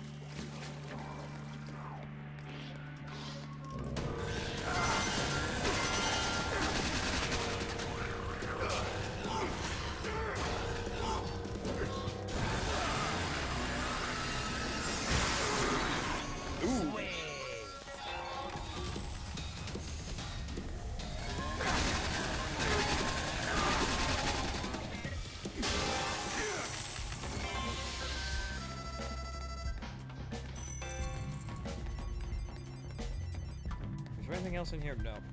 See, that box, knowing that location for there for low-level shit is very important. Although, make sure that's loaded because we might have a problem over here, but we want to kind of not waste that. That's just mushrooms and shit like that.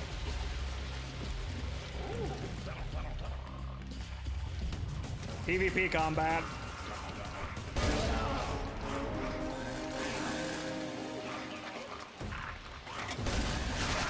I missed. 1, 2, 3, 4, 5.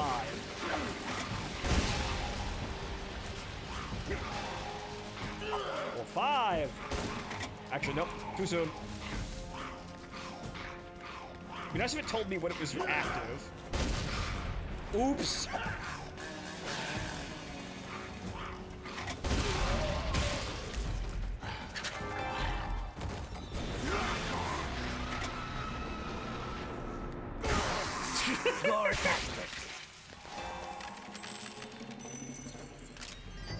I want to keep it, but they won't let me. I have to actually sacrifice it until I get the fucking blueprints for it. That's our character, like, that's our starting character traits, though. Gun. Bang.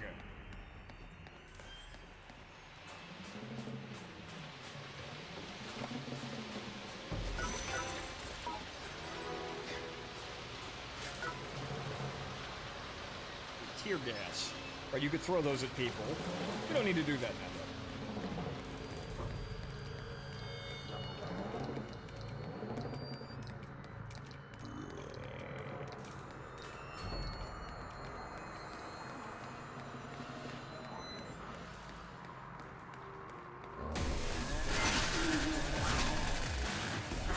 Should probably learn about engaging combat better.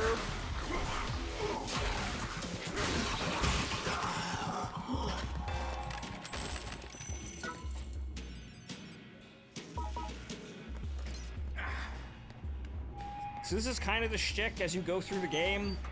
You just kind of, you just run through shit equipment until you find actual blueprints.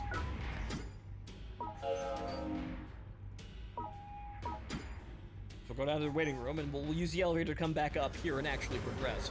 But so you keep basically slumming it until you find blueprints, and then you latch onto those blueprints, and then you use those weapons, and then you eventually, gain power from that. As you can, as the weapons break, you just replace them and you keep using them, you gain mastery, and then, you figure out how to use them more effectively in terms of fighting style and whatnot. This is how we develop, but for right now, we're in a stage of, oh shit, all of our equipment sucks. And it breaks every 5 minutes.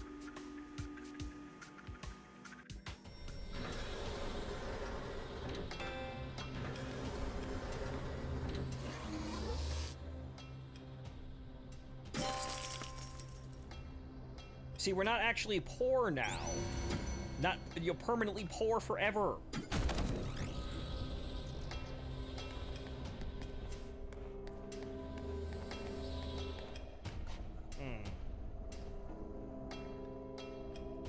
Okay, so some things we can sell. Welcome. Because they're just about to break anyway. Thanks. Don't need that. This is on its way out. Still got plenty of that fireworks launcher over there, but...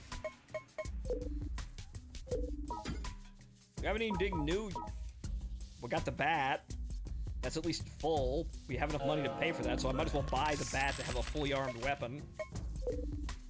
Welcome back, Amy, again. Come back anytime.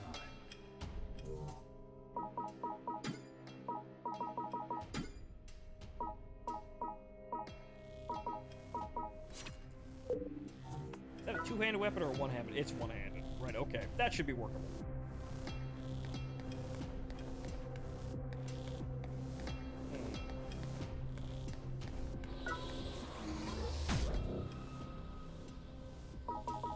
I guess we're just upgrading everything as we can. Strength. So stamina, I think, is more important than that, but we're upgrading basically everything. But okay. Nope, that's the premium service. We can't do that, but there's the nice lady. Alright, the shitty elevator is over here.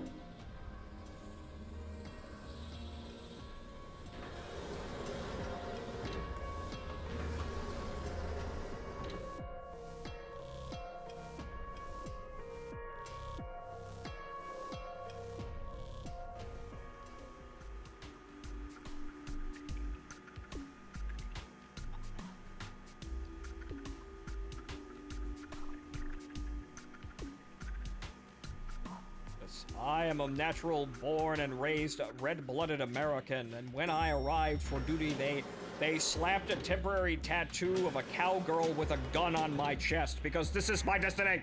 Gun! Bang! Oh, also I can just come back over here and get that fucking crate now. Holy shit. I hadn't thought of that.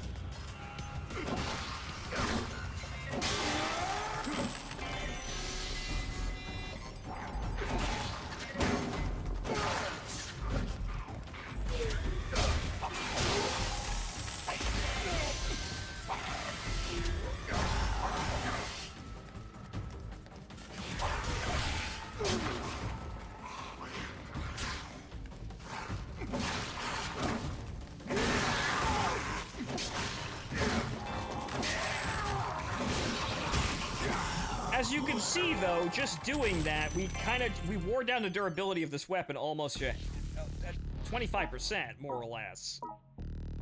Welcome to having shit equipment! Also, if you want to use something, you better have a ton of copies of that.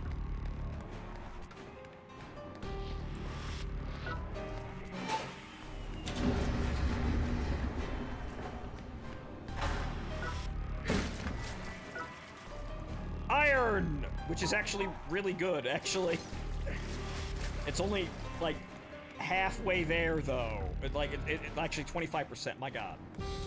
It's kind of a shitty iron. A blueprint would have been good, though.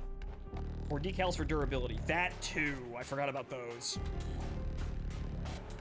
Generally a good idea. You kind of just... Durability in this game sucks. It's one of those mechanics people hated when the game came out, but you can work around it. But it's one of those big things like, oh yeah, I've got this amazing gear. Yeah, congratulations, it's broken now.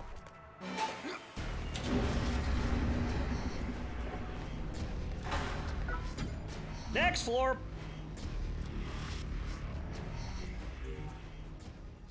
So yeah, we can just kinda keep coming back, getting... Yeah, we can hit that floor, get that you know, that treasure chest or case, and then get get a good drop out of that. It might be a blueprint, it might be an armor piece that we need, but it's usually low tier stuff. But we need anything. We need blueprints of any description whatsoever.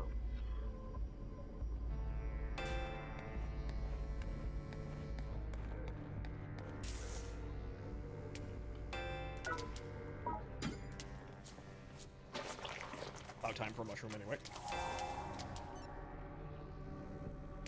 Ah, the return box. Dustin, we've set up an item transfer service called Dustin for your urgent inventory needs. It's a safe and secure way to send your items back to the waiting room. Types of Dustin. There are 2 types of Dustins. Dustin 5, paid version, and Dustin TD, free version, available only in certain areas. Purpose costs. Access Dustin to transfer items. Just select the items you want to transfer, and away they go. Dustin 5 can only transfer 5 items at a time, and it costs 1 death medal for every 5 transfer slots. You find them located near the escalators on each floor. Yes, but we don't actually need that right now. But we would like to save a blueprint, just in case we get stuck at a difficult floor.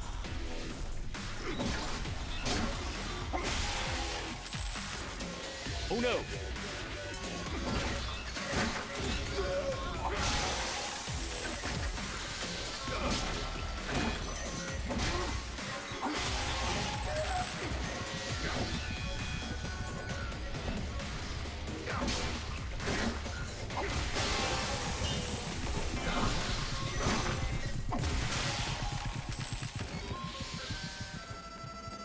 I'm actually finding my way somewhat fluidly into the combat, even though obviously, you know, I'm still taking hits and whatnot. But I'm actually not doing that bad. Lore comic book.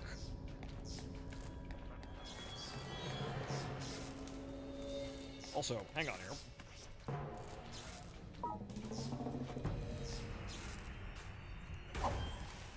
Cook. I believe that enhances the effects of the healing, anyway.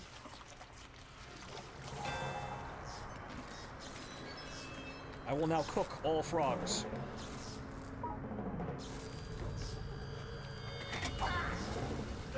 Aside, and maybe not light myself on fire while I'm oh no!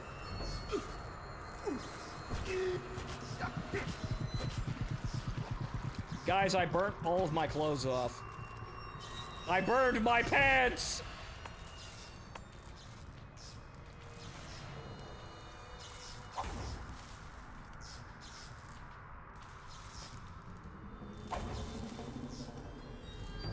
Okay, what does fire do to this thing?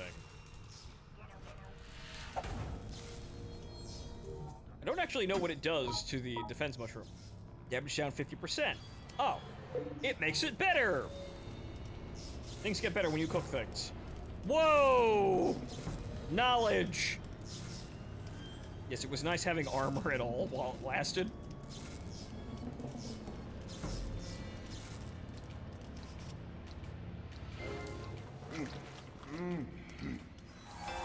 Mom.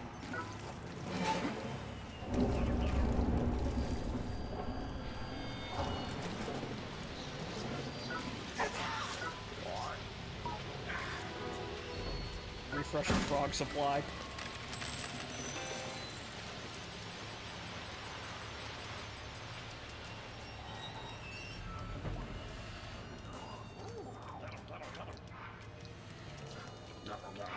Oh, this disaster. Well, no time for that. The jumping puzzle level.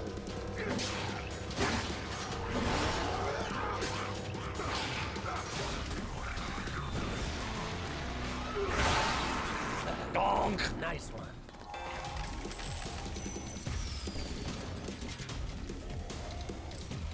Oh. Oh, right, the crafting materials.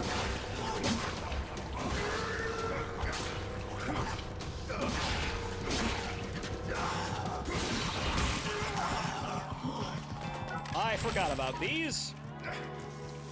But yes, more crafting materials. Sounds like somebody just died up there.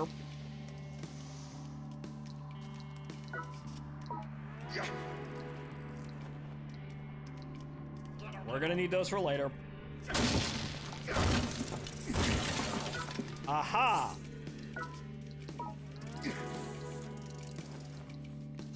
You may go, frog.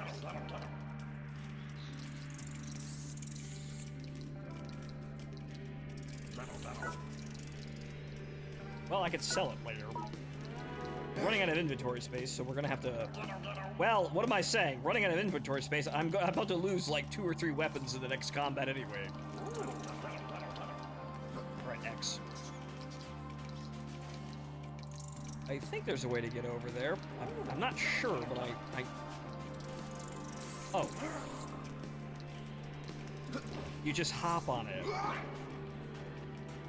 Do the awkward Dark Souls, like, early Dark Souls, like, walk across the gap routine here. Oh, and there's a stamp up here, too. Fiber. I think the stacks on top of each other. No, okay, what are we losing here?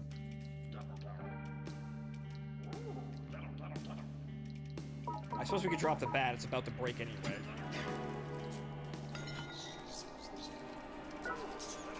Three, two, one.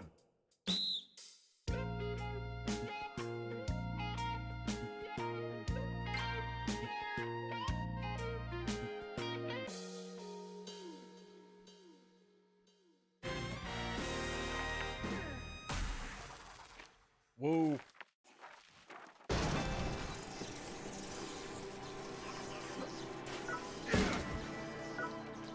Ooh! Fucking finally. Yeah, we can throw that out. A blueprint. I hope it's a gun. Is that we're gonna send back?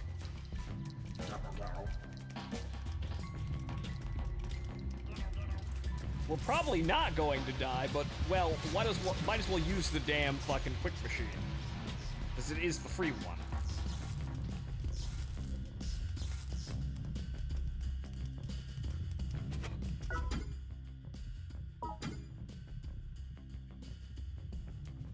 And I suppose, yeah, send all the crafting materials back, since we're here. Oh, right, it requires death metal, but we got the death metal anyway. Send it home. I thought that was the free version. Yum, yum. Oh well. Good, that'll be waiting for us when we get the hell out of here.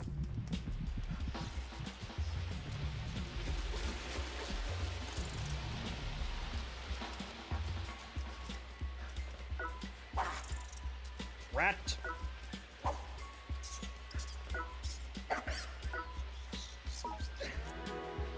Save rat. Keep rat.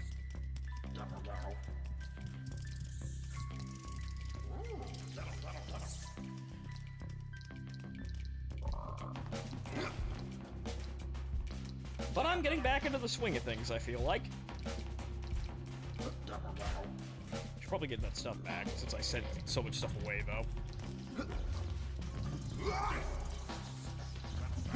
It's going to break immediately, but, well, that's better than having no weapons at all. Except you, fireworks launcher. You can go fuck yourself.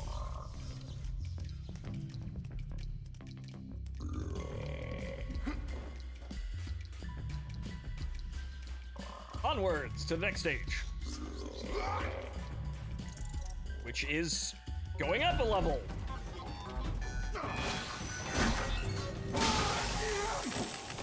What the hell happened here?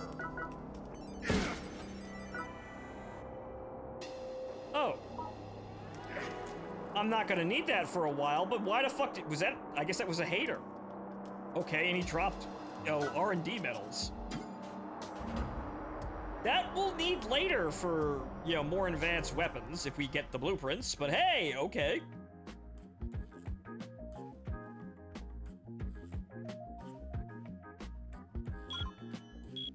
Alright, there's a boss fight here.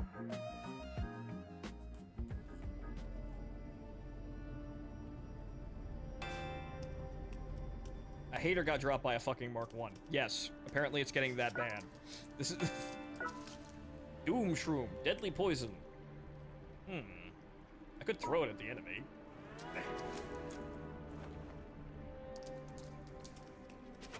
So what we're gonna do is, once we see the obvious, the aerial enemies. So we see the obvious boss fight, we're going to use the armor mushroom, but yes, the flying enemies.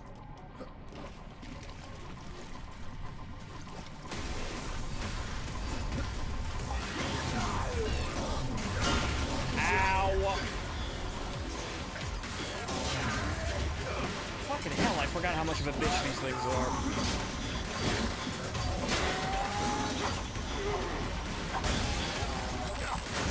Ow! Well, I've got plenty of cooked frog.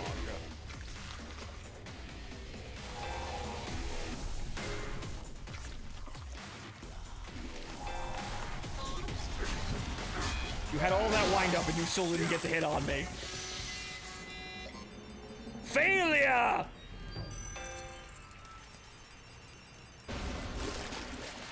Oh no!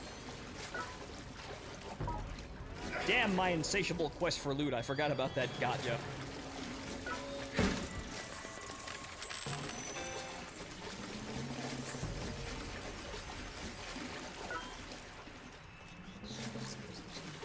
Already have one rat.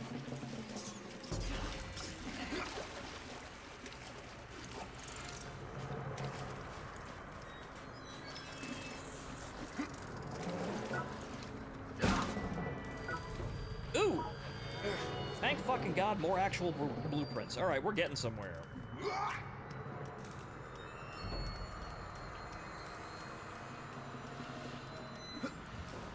Actually, yeah, we're just gonna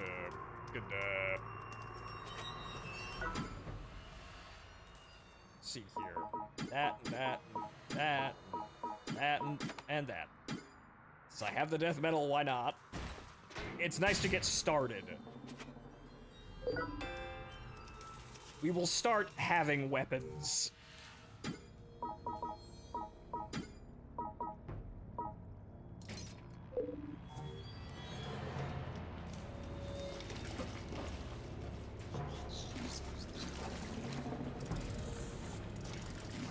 I'm not familiar with the easy ways to get free death metal, but nope, it's a hater.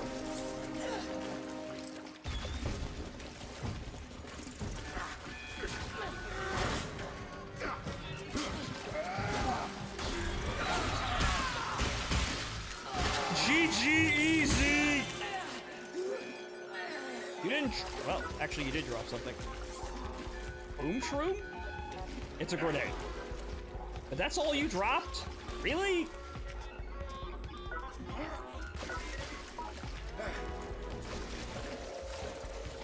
Here I go loot goblin again. Okay, I don't think you can make that jump. No, you can't. Okay. Here I fucking go being a loot goblin again, though.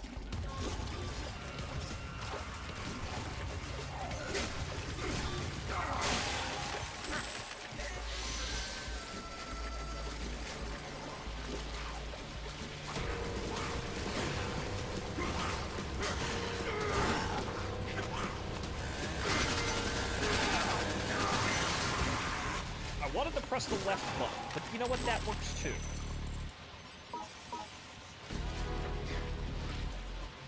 Actually.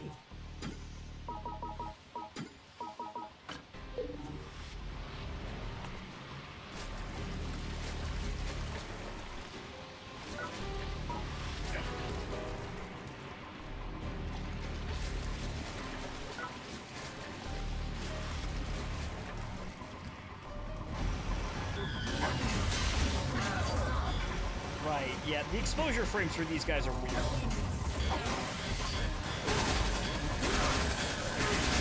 You have to dodge that, then you can actually fucking hit them.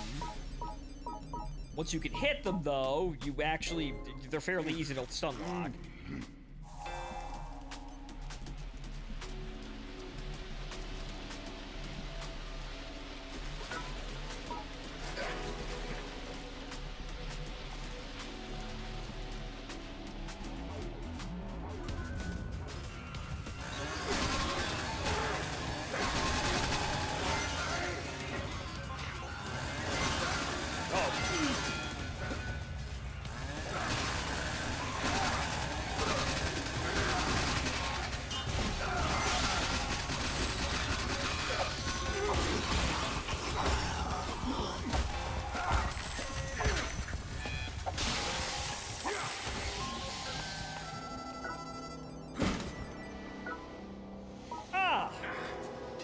Good, we're finding blueprints. That's great. Yes, with enough mindless violence and bloodshed, we can solve any problem.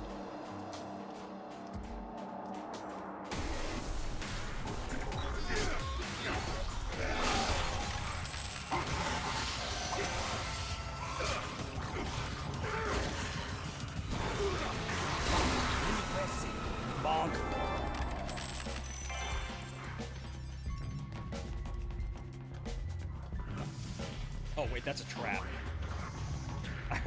I remember, like, it took me a second to remember what that was, but that's a trap turret. Ow.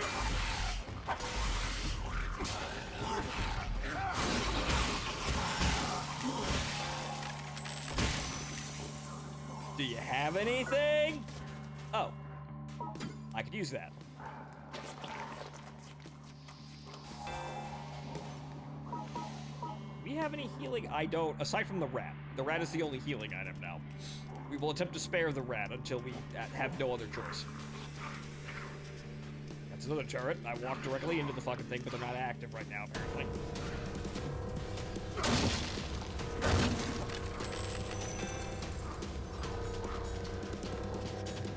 He'll find me eventually, I'm sure. Ow.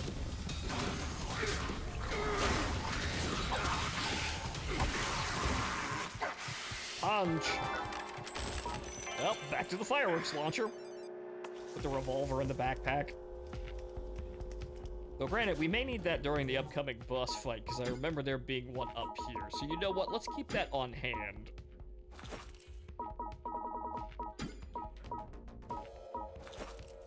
Make sure we have weapons filled up for everything, just in case something breaks.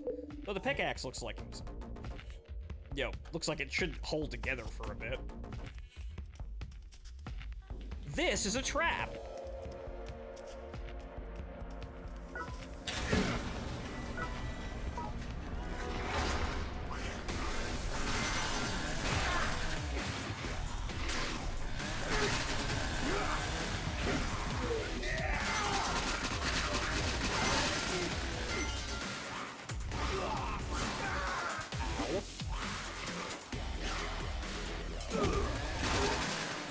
Probably aim that better. Yeah, the swing speed of that sucks. I can't use that.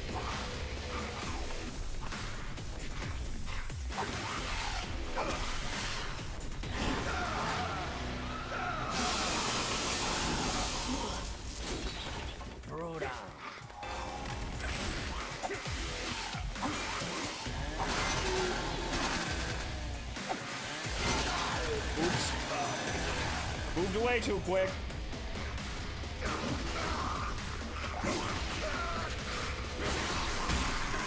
Art finesse? No, just hit point war.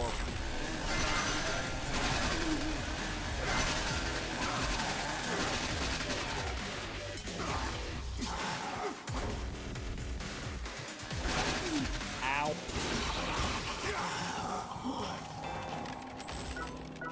This thing sucks. I'm not using it. Hey, look, pants. No, put the pants on.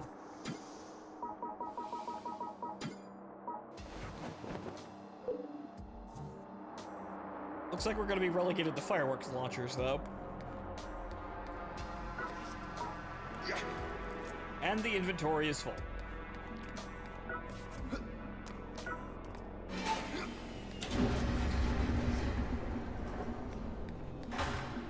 Well, at least if we fuck up and die here, yeah, it's a shame that we lose some things, but for the most part, we have a lot of stuff. Like, the most important shit got sent back. We'll lose the revolver, but we're going to lose the revolver anyway. Not until I find the fucking blueprint for it, which we just have to get lucky with that shit. Wait, didn't I? Yeah, I did. Okay, so we went over there. That doesn't lead to anything but a fucking trap, so that's not the right way. I guess I have to take the other tunnel turn. Right, okay. So not up. Yeah, not that way, this way. Oh, wonderful elevators. Fantastic! That's where the boss fight is, up there. That's why we get the elevator.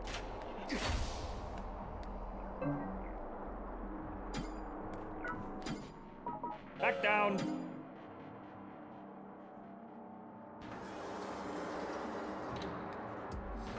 That's a lot of blood. This is a very violent place. Granted, it's also a video game, so nothing is actually real, but... Well, you know, Suda's terrible with his fucking grounding anyway. That's why we love the crazy bastard, but he's also terrible with that. But so now we have actual blueprints. Huzzah!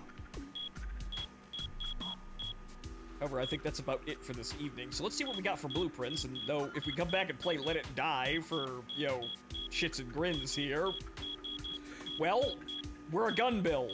This should be funny. I walk around like with a billion 6-shooters in my pocket. Maybe find a nice suit like Dr. Peace.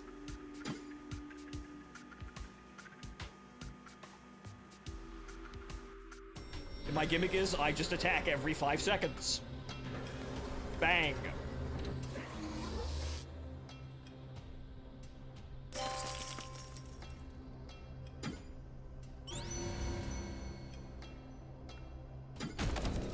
Although we have more death coins, so we could do a free roll once we have enough to actually get a new slot. I think we have to limit up, though.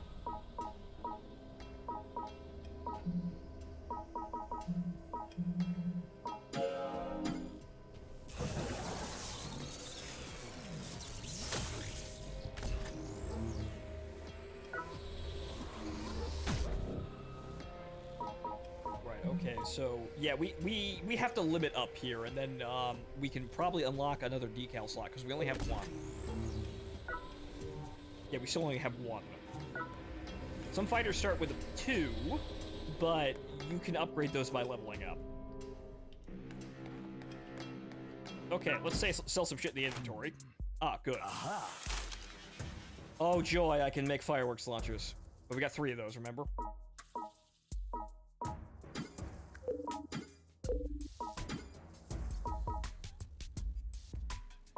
Is that all that I got? I hope it isn't. Come back anytime. I hope it just isn't. That's not all it, right? There's more, right? Oh, that's all of them. Son of a...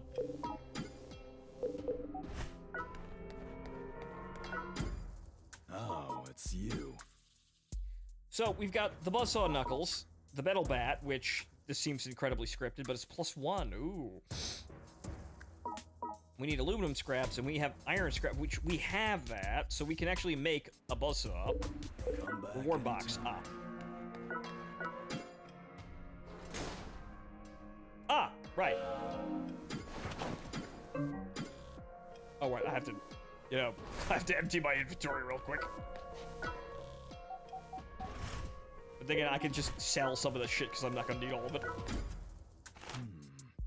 Aha! Hey! Actual armor! Come back anytime.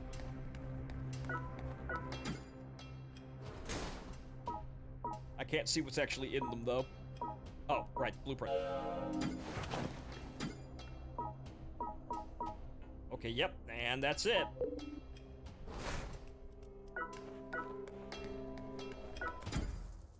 These charts. Excellent. Ah! Well, at least when we get them once, we don't get them again, if I remember correctly. Okay, so cotton. Did I get cotton? I want to say I did. But I have to get rid of shit in my inventory so I can take out more. Right, silk. Silk and wool. I don't think we got any cotton, though. Okay, that's junk. This is turbo. I don't want these. That's gonna be junk immediately. I guess we're just buying holding weapons anyway, so it doesn't really matter. This too. I'm keeping the rat though. The rat stays. The rat's going in the save box. Rat, guard my possessions. Also, all the crafting equipment, or crafting stuff, because we don't need that.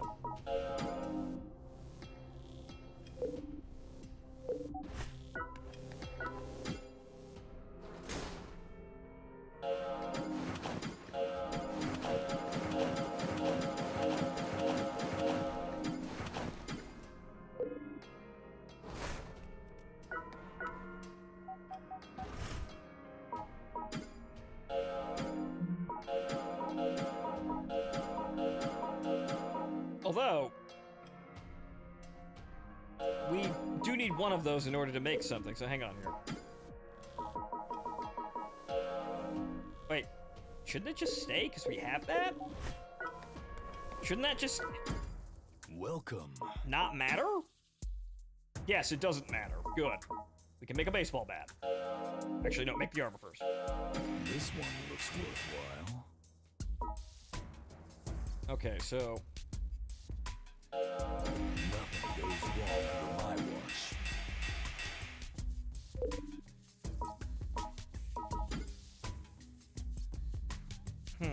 Actually, I think those are...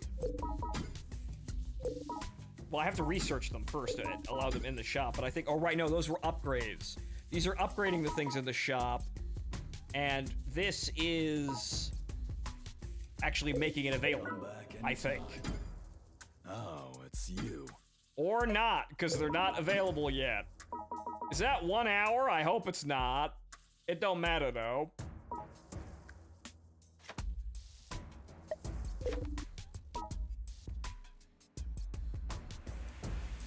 It is. Oh, well, it don't matter anyway. We'll save the death metal, because we're not going back up there. Come back anytime. But okay. Well, ladies and gentlemen, that's Let It Die Original, and honestly, even right now, I feel like I'm way more here than I was with Inferno, because I feel like there's a game here, even though that's mainly because it's a single-player Dark Souls-like game. But I feel like there's more here to play than what is effectively an arcade extraction shooter, which I did not enjoy, and I don't recommend anyone pick that up until after the devs pulled their heads out of their ass. But there is, you can feel the substance here, and we're only just getting started. We still need to do more grinding and more leveling up to unlock more things, but we've only just begun. So, will we play this on a later date? Maybe, now that I've kicked the door in and we're playing it. I wanted to find a reason to play this on stream, but it felt like one of those off-the-wall, no one wants to watch this, why would I stream this sort of games, even if I enjoy playing it. Unfortunately, being a streamer means that you don't actually get to stream the games that you want to stream sometimes, even though, in my case, I've been here so fucking long and it's been such a disaster that it really doesn't matter what the fuck I do now. It's freedom at point zero. But sometimes you can't just pick a random game and stream it and, hope it'll go well. But whatever makes an evening here is how we run. So, we'll play it again at some point. I'm interested to go down the Dr. Peace route here now that we've established it. That sounds fucking rad. I need to get fucking blueprints for that, though, but, well, now we have an objective. Be the 6-shooter zombie. Yeah, I like that. Also a permanent decal, so if we fuck up and die, it doesn't leave. So, alright. That's our show for this evening, though, ladies and gentlemen. I have been your host, Horace Widdison, and that's the show. Enjoy the rest of your evening. We'll see you next time. Probably tomorrow, for those of you just joining us here, because I don't have a fucking schedule. We're doing BioShock tomorrow.